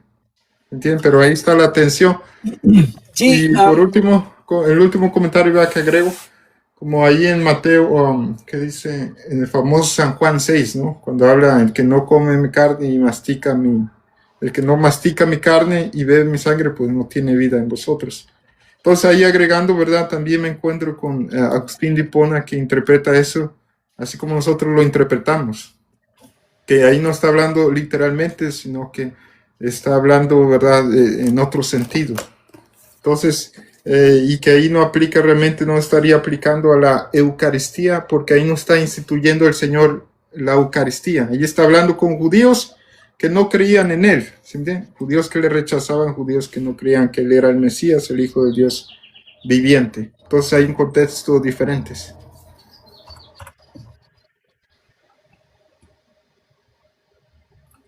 Ok, muy bien.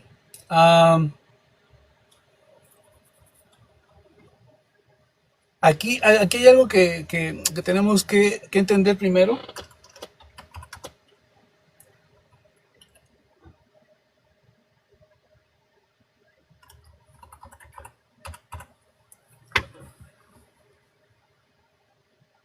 Déjenme ver tantito.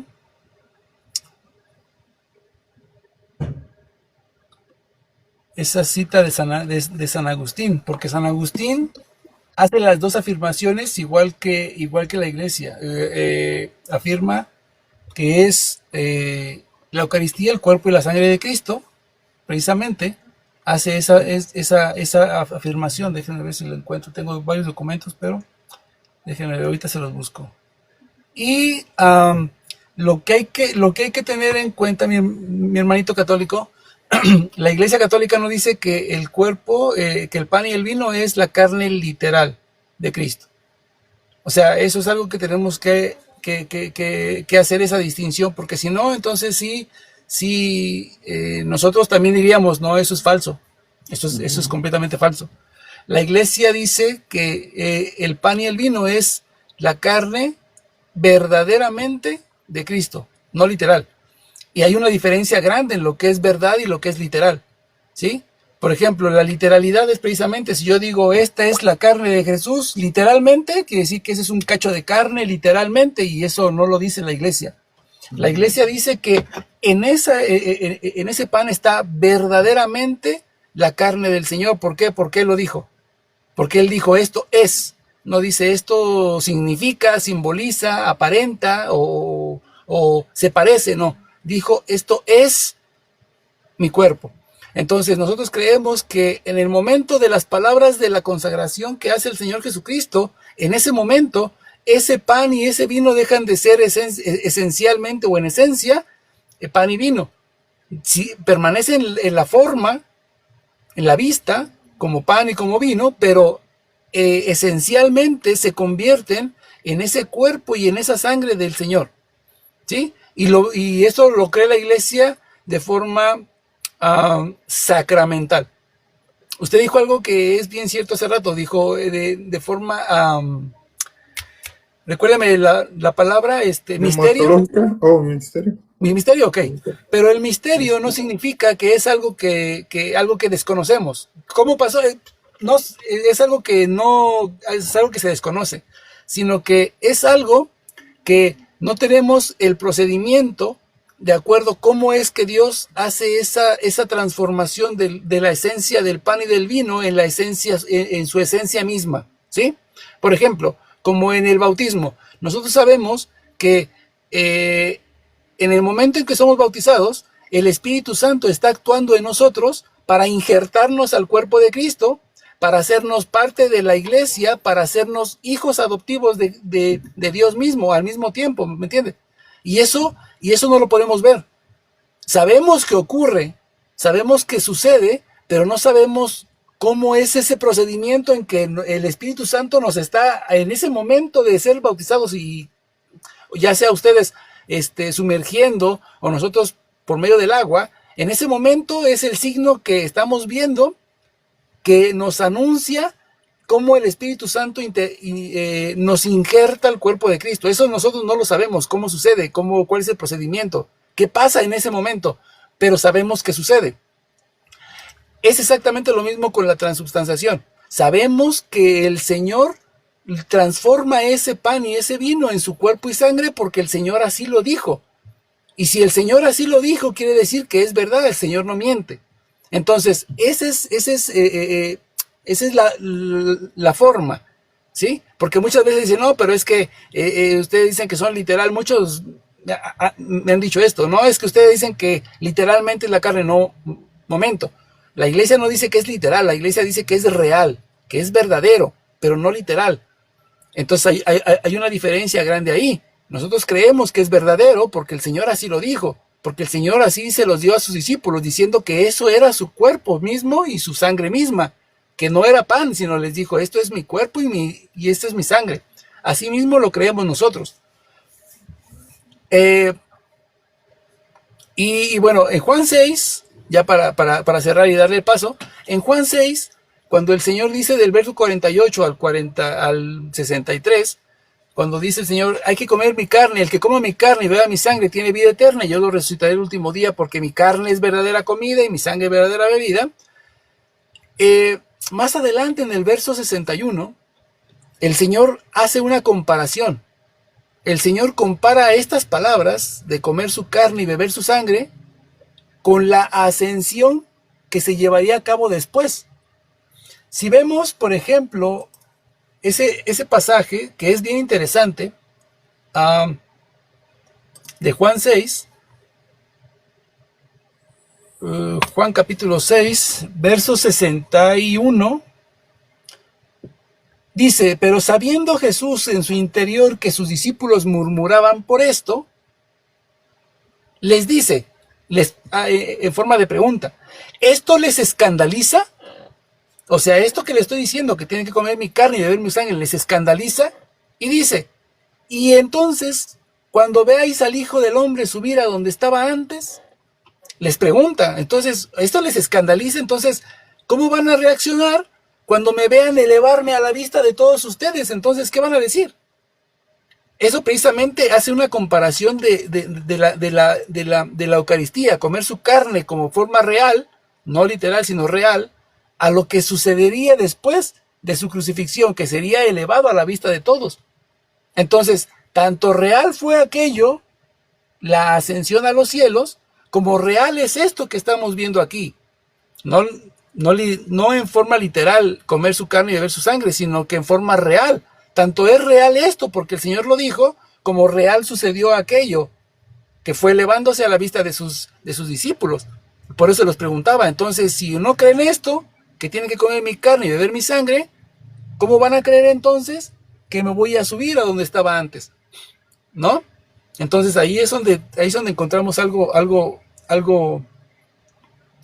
verdaderamente interesante, ¿no? Porque hace una comparación grande entre su ascensión con comer su carne y beber su sangre. Adelante, hermanito.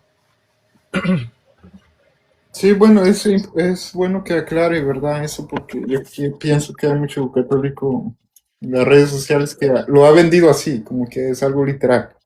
No sé si Claro. por falta de verdad de instrucción, de leer sus catecismos, todo lo que el magisterio no enseña.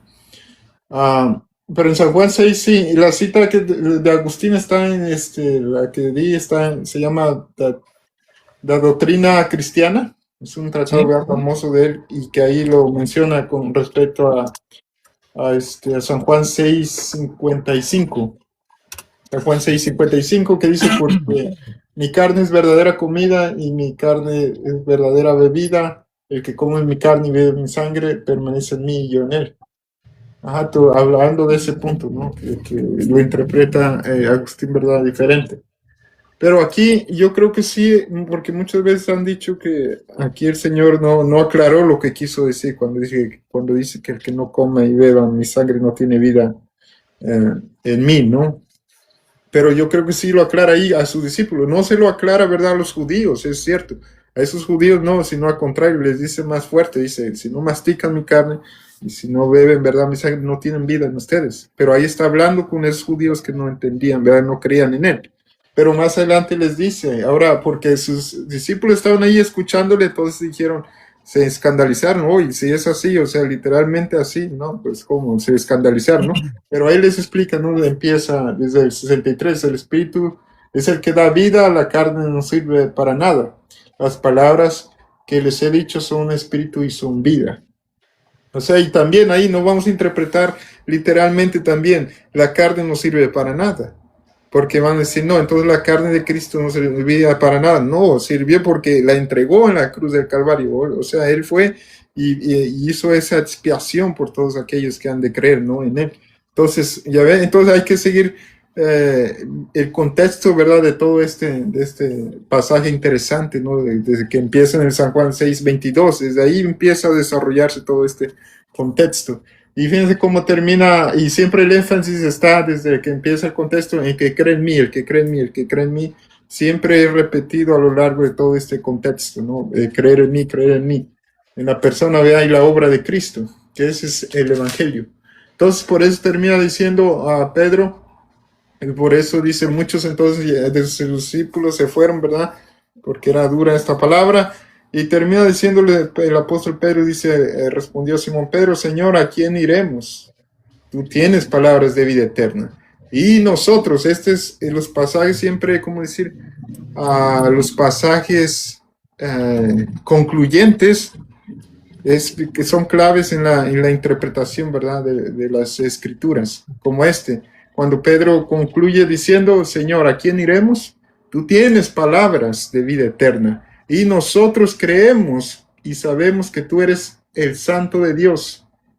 Pero ese es un pasaje concluyente. Entonces, por eso dice Jesús en el 6:70, dice, Jesús le respondió, no les he elegido yo a ustedes, los 12, y uno de ustedes es un diablo. Ya veo, igual, y si interpretamos literalmente como, entonces estaba diciendo que literalmente Judas era el diablo. ¿Sí me entienden? Entonces, por eso es importante entender como el contexto de lo que se está hablando ahí. Entonces, eso es como, en forma resumida, ver el contexto. Estaba leyendo aquí una versión católica, ¿verdad? Y en un Claro, video mío lo traté de explicar más a detalle. Ok. Es que pensé que ya había terminado.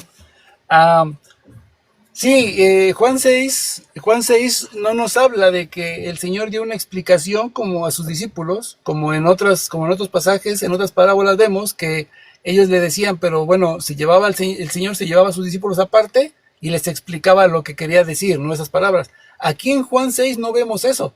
El Señor todavía voltea y les dice a sus discípulos, ustedes también quieren irse después de que se fueron ya casi la mayoría de sus discípulos, también ustedes quieren irse. Ahí no dijo el Señor ninguna explicación, el Señor fue muy claro.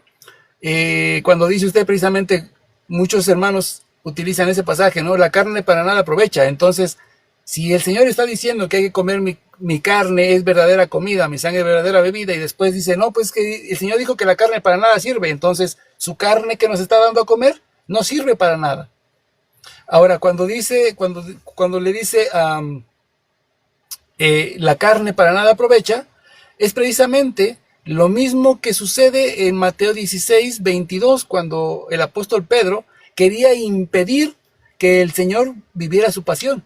¿Qué es lo que le dice el Señor Jesucristo? Apártate de mí, Satanás, tú no piensas como Dios, sino como los hombres. Entonces, esas palabras de Cristo al decir, la carne para nada aprovecha, es precisamente eso, tener esa mentalidad carnal de negar precisamente o rechazar el plan de Dios que tiene para todos nosotros. Y usted dijo algo bien interesante y que es verdad. El discurso no empieza solamente en el verso 48 en adelante. Empieza desde el 22 cuando el Señor les empieza a decir que se tienen que buscar el alimento que permanece y que da la vida eterna, ¿cierto? Pero fíjese que en el verso 45 el Señor Jesús dice, está escrito, serán todos enseñados por Dios. Y después les dice algo que lo va a llevar hasta el Antiguo Testamento. Dice, todo aquel que escuchó al Padre y aprendió de él, viene a mí. ¿Ok? Esas palabras, hermano, esas palabras, cuando dice, todo el que escuchó al Padre y aprendió de él, viene a mí, eso está en el libro del profeta Isaías. Eso lo dice el profeta Isaías, déjenme buscárselas. Isaías capítulo 25, es una promesa de Dios para todas las naciones. Recordemos que todavía estaba comprometido con el pueblo de Israel, ese era su pueblo elegido. Sin embargo, en Isaías 25, del verso 6 en adelante, hace una promesa a Dios. Dice, hará Yahvé Sabaoth a todos los pueblos, ya no al pueblo de Israel, sino a todos los pueblos, una promesa, hará el Señor Sabaoth a todos los pueblos en este monte un banquete o un convite de manjares frescos, carnes jugosas y vinos selectos. ¿Sí? Entonces, aquí después sigue diciendo, consumirá en este monte el velo que cubre todos los pueblos y la cobertura y enjugará las lágrimas de todos, etcétera, etcétera, ¿no? Pero esa promesa precisamente dice el Señor hará, o sea, todavía no está esa promesa de ese banquete con carnes y con vinos selectos, todavía no está preparando, dice el Señor. Ok, esa promesa se cumple precisamente en Lucas 22, cuando les da a comer precisamente ese alimento que Juan capítulo 6 nos enseña que es precisamente su carne y su sangre. Y fíjese que lo que es interesante es cuando dice el Señor, todo aquel que escuchó al Padre y aprendió de él, viene a mí. ¿Y por qué se los dice? Porque recuerden que en el Evangelio de San Juan, pero un capítulo anterior, en el capítulo 5, verso por ahí del 30 y tantos, déjeme ver. Del 39 en adelante, fíjense lo que les dice el Señor. Ya había tenido un altercado con estas personas. Y el Señor les dice, vosotros investigáis las escrituras, o en otras traducciones dice, ustedes escudriñan las escrituras, ya que creen tener en ellas vida eterna. Pero ellas son las que dan testimonio de mí, o sea, las que hablan de mí. Dice, y ustedes no quieren venir a mí para tener vida eterna. Entonces, ¿por qué les dice el Señor? Ustedes investigan las escrituras porque creen que van a encontrar en ellas la vida eterna, pero no es así. ellas son las que dan o las que hablan de lo que yo soy o de lo que va a hacer conmigo en el futuro. Pero ustedes no quieren venir a mí para tener vida, que fue lo que pasó en el Evangelio de San Juan 6. Los discípulos, al escuchar esas palabras, se apartaron de él, no quisieron venir a Cristo para tener vida eterna. Entonces ahí es donde vemos la promesa cumplida de Dios Padre en el Antiguo Testamento, en Isaías 25, se cumple precisamente aquí en Juan 6. Les está diciendo, aquí ha llegado el banquete, aquí está la carne y ese vino selecto, ¿sí?, que el Padre ya estaba preparando para todos los pueblos. Aquí se ha cumplido, mi carne es verdadera comida, mi sangre verdadera bebida. Y eso obviamente lo deja como institución, como doctrina, en el Evangelio de San Lucas, capítulo 24, ¿no? 22, 19 en adelante. Adelante, hermanito. Sí, pues ya aquí, ¿verdad? Ya es hora de que me baje, ¿verdad? Vamos a hacer aquí unas actividades. Pero sí, ya para cerrar, ¿verdad? Fue un gusto aquí dialogar contigo, Frankie. Frank, ¿verdad? Frankie, así también te puedo decir. Frankie, sí. Yo me llamo Gustavo, mucho gusto, Mucho gusto, hermanito. Pues, se hace más fácil llamarme así, está bien. Entonces, fue edificante, ¿no? Dialogar, aclarar y hacerlo, ¿verdad? Con respeto y bueno, más que nuestras divisiones. Y pienso que centrarnos, ¿verdad?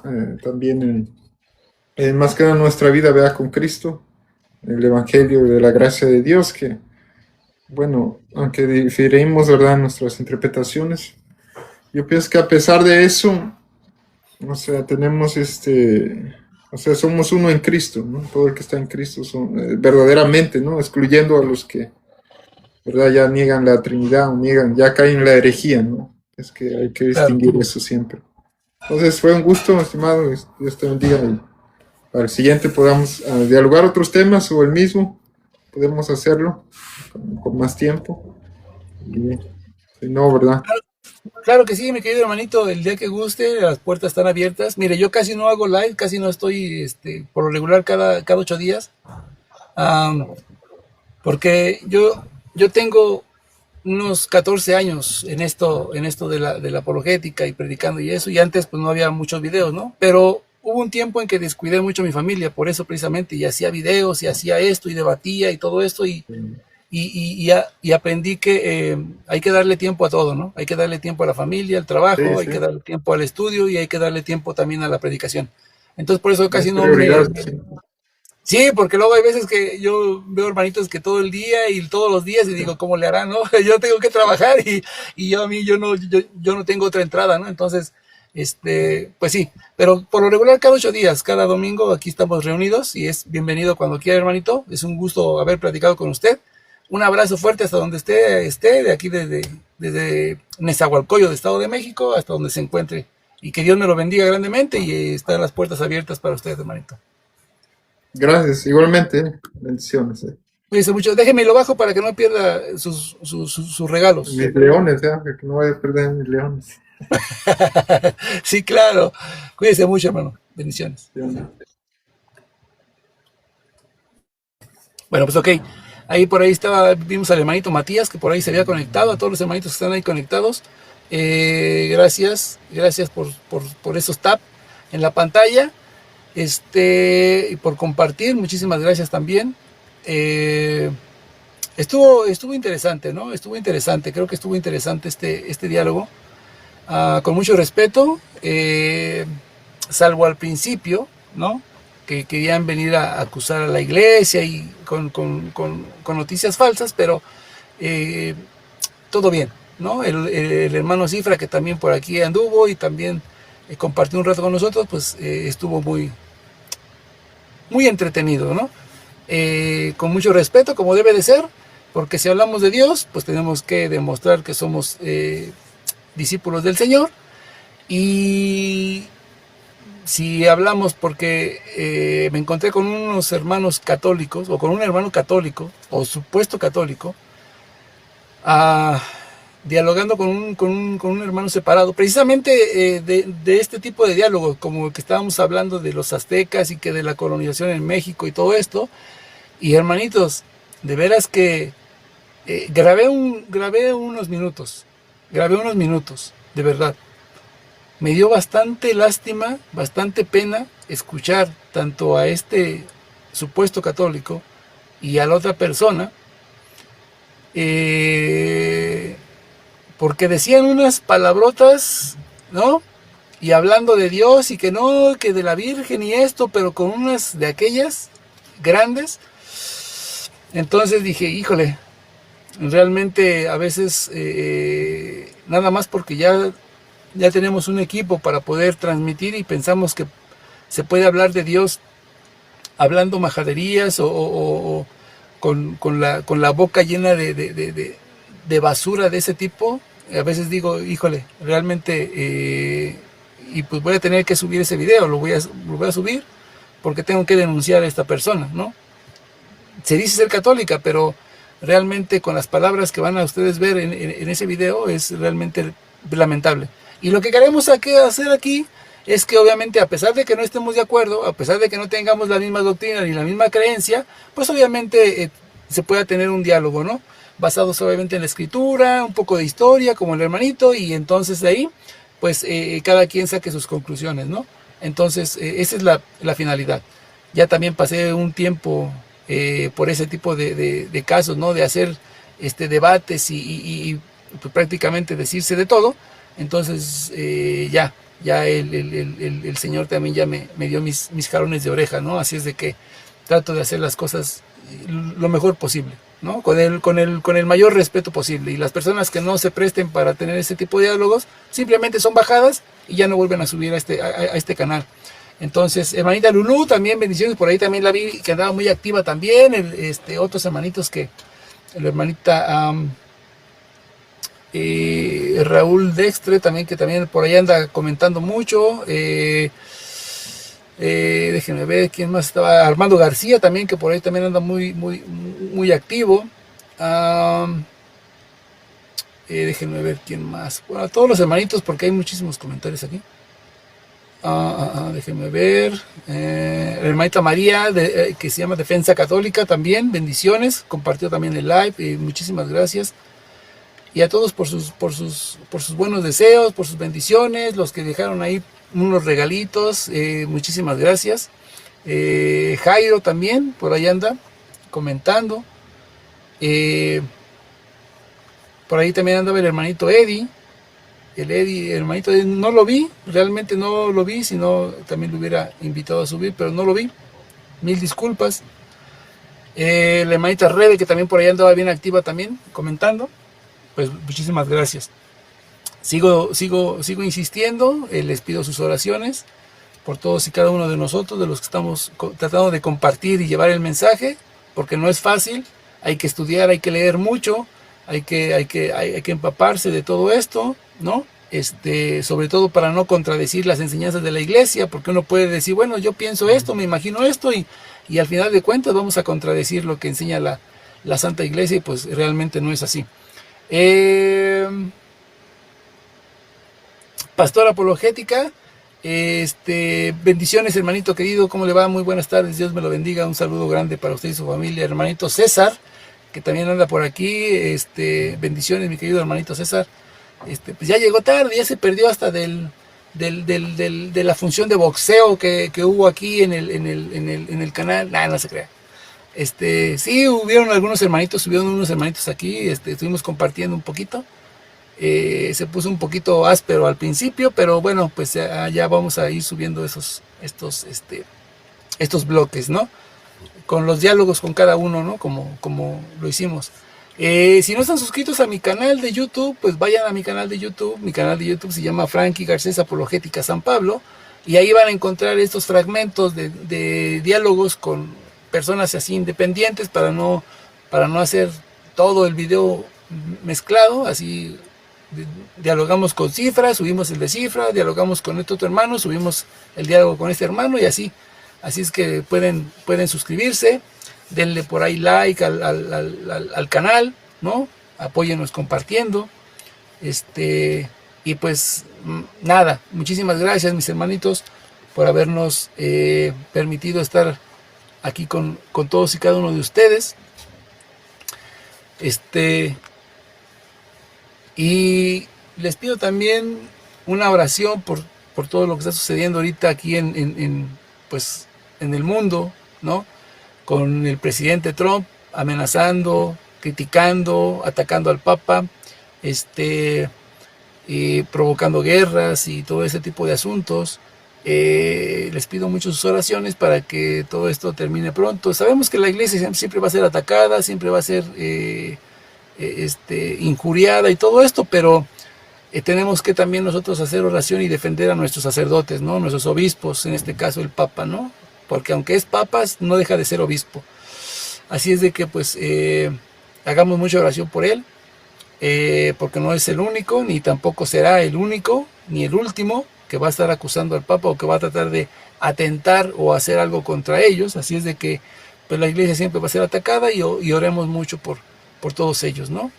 Porque el mundo se está tornando muy, muy, muy difícil. En México estamos teniendo una situación bien, bien difícil. Hermanito Franklin Aragón, Dios me lo bendiga, hermanito, un gran hermanito de ya hace muchos años. Lo conozco al hermanito ya de hace más de 10 años y les puedo decir que conozco al hermanito Franklin Aragón. Síganlo, sigan al hermanito Franklin Aragón, que por aquí anda conectado. Síganlo también. Es un hermanito también con gran conocimiento, así es de que síganlo. Por aquí está abajito, están sus comentarios. Franklin Aragón, jovencito, pero también con mucha sabiduría, así es de que síganlo también. Y pues aquí en México tenemos ahorita un problema fuerte, ¿no? Con este gobierno, con el narcogobierno, ¿no? Y con tantas cosas que ahorita la policía ya también está haciendo, ¿no? Saben que aquí en México, específicamente aquí donde estamos, en el municipio donde yo vivo, la misma policía ahorita lo que hace es agarra personas, jóvenes o señores, adultos, ¿sí? Y les siembran falsas acusaciones con el motivo de, obviamente, sacar dinero, de extorsionar. Y si obviamente la persona no tiene los recursos, pues se va a la cárcel, ¿no? Así con acusaciones falsas. La misma policía es lo que está haciendo. Así es de que oren mucho por el país, porque el país se está desmoronando, mi país se está perdiendo, ¿sí? Con tantos secuestros, con tantos robos y desvivimientos, ¿no? Y con tanto narcotráfico que hay aquí y el narcogobierno que solapa todo eso, pues el país está cayendo, ¿no? Mucha gente no lo quiere ver, mucha gente cierra los ojos o voltea su mirada para otro lado, pero el país se está cayendo. Así es que les sigo pidiendo sus oraciones por todos nosotros. Déjenme ver. Tenemos un hermano, Miguel Witt. Vamos a dejarlo subir. Antes de despedirnos, vamos a dejarlo subir. Ya le acepté la invitación. Híjole, se fue. No sube Witt. Nos mandó la solicitud y se la acepté, pero ya no quiso subir. Bueno, pues mis queridos hermanitos, vayan a misa. No se les olvide que el día de hoy es domingo de precepto, ¿ok? Es domingo de ir a misa, sí o sí. No es de que les guste o no les guste, tenemos que ir a misa, ¿ok? Así es de que échenle muchísimas ganas, vayan a misa, no se les olvide, y en esa misa pues pidan por todos los que estamos en este país, sacerdotes sobre todo. México es el país donde más asesinatos, secuestros de sacerdotes ocurren. Así es de que oren mucho por los sacerdotes de aquí de México y por los de África que están siendo masacrados, cristianos católicos asesinados. Perdón por la palabra, pero ya saben que a esta plataforma no le gusta, desvivimientos, ¿sí? Masivos de otra religión, ¿no? Que para ellos piensan que Dios les pide matar a todo mundo o desvivir a todo mundo. Así es de que les pido que oren mucho por el mundo entero. Está entrando en un caos terrible, el mundo entero. Pero nosotros que creemos en Cristo, que creemos en el amor de Dios, que creemos en las promesas del Señor, tenemos que hacer esa pequeña diferencia. Tal vez no hagamos gran cosa, estando, por ejemplo, yo desde México en un teléfono compartiendo para gente de todo el mundo. Tal vez no haga mucho, pero ese poquito, esa poquita conciencia que logremos hacer en los hermanos, pues será algo interesante, ¿sí? Esa pequeña diferencia es como un granito de arena, y si todos ponemos ese granito de arena, obviamente pues será una montaña el día de mañana. Así es de que pues, hagamos la diferencia. Si el mundo nos pide desvivir, si el mundo nos pide desvivir personas antes de que nazcan, si el mundo nos pide desvivir a la gente que se siente agobiada, que se siente triste, que se siente que ya no cabe en este mundo, entonces pues yo quiero descansar en paz. Hagamos la diferencia y démosle pelea a todo este sistema, porque el Señor no nos mandó a que quitémosle la vida a nadie más, porque Él es el único dueño de la vida y de la muerte. Así es de que todo dejarlo en las manos del Todopoderoso. Y mis queridos hermanos, nuevamente muchas gracias y nos vemos en estos días, si Dios quiere, para reaccionar a unos pequeños videos, ¿vale? Hermanita Lulú, hermanito Armando, hermanito Pastor, Apología, todos los que se han reunido, Dios me los bendiga grandemente. Bendiciones para ustedes y un abrazo fraternal desde aquí, desde la Ciudad de México, hasta donde quiera que se encuentren. En el amor de Cristo, mil gracias. Hasta la próxima.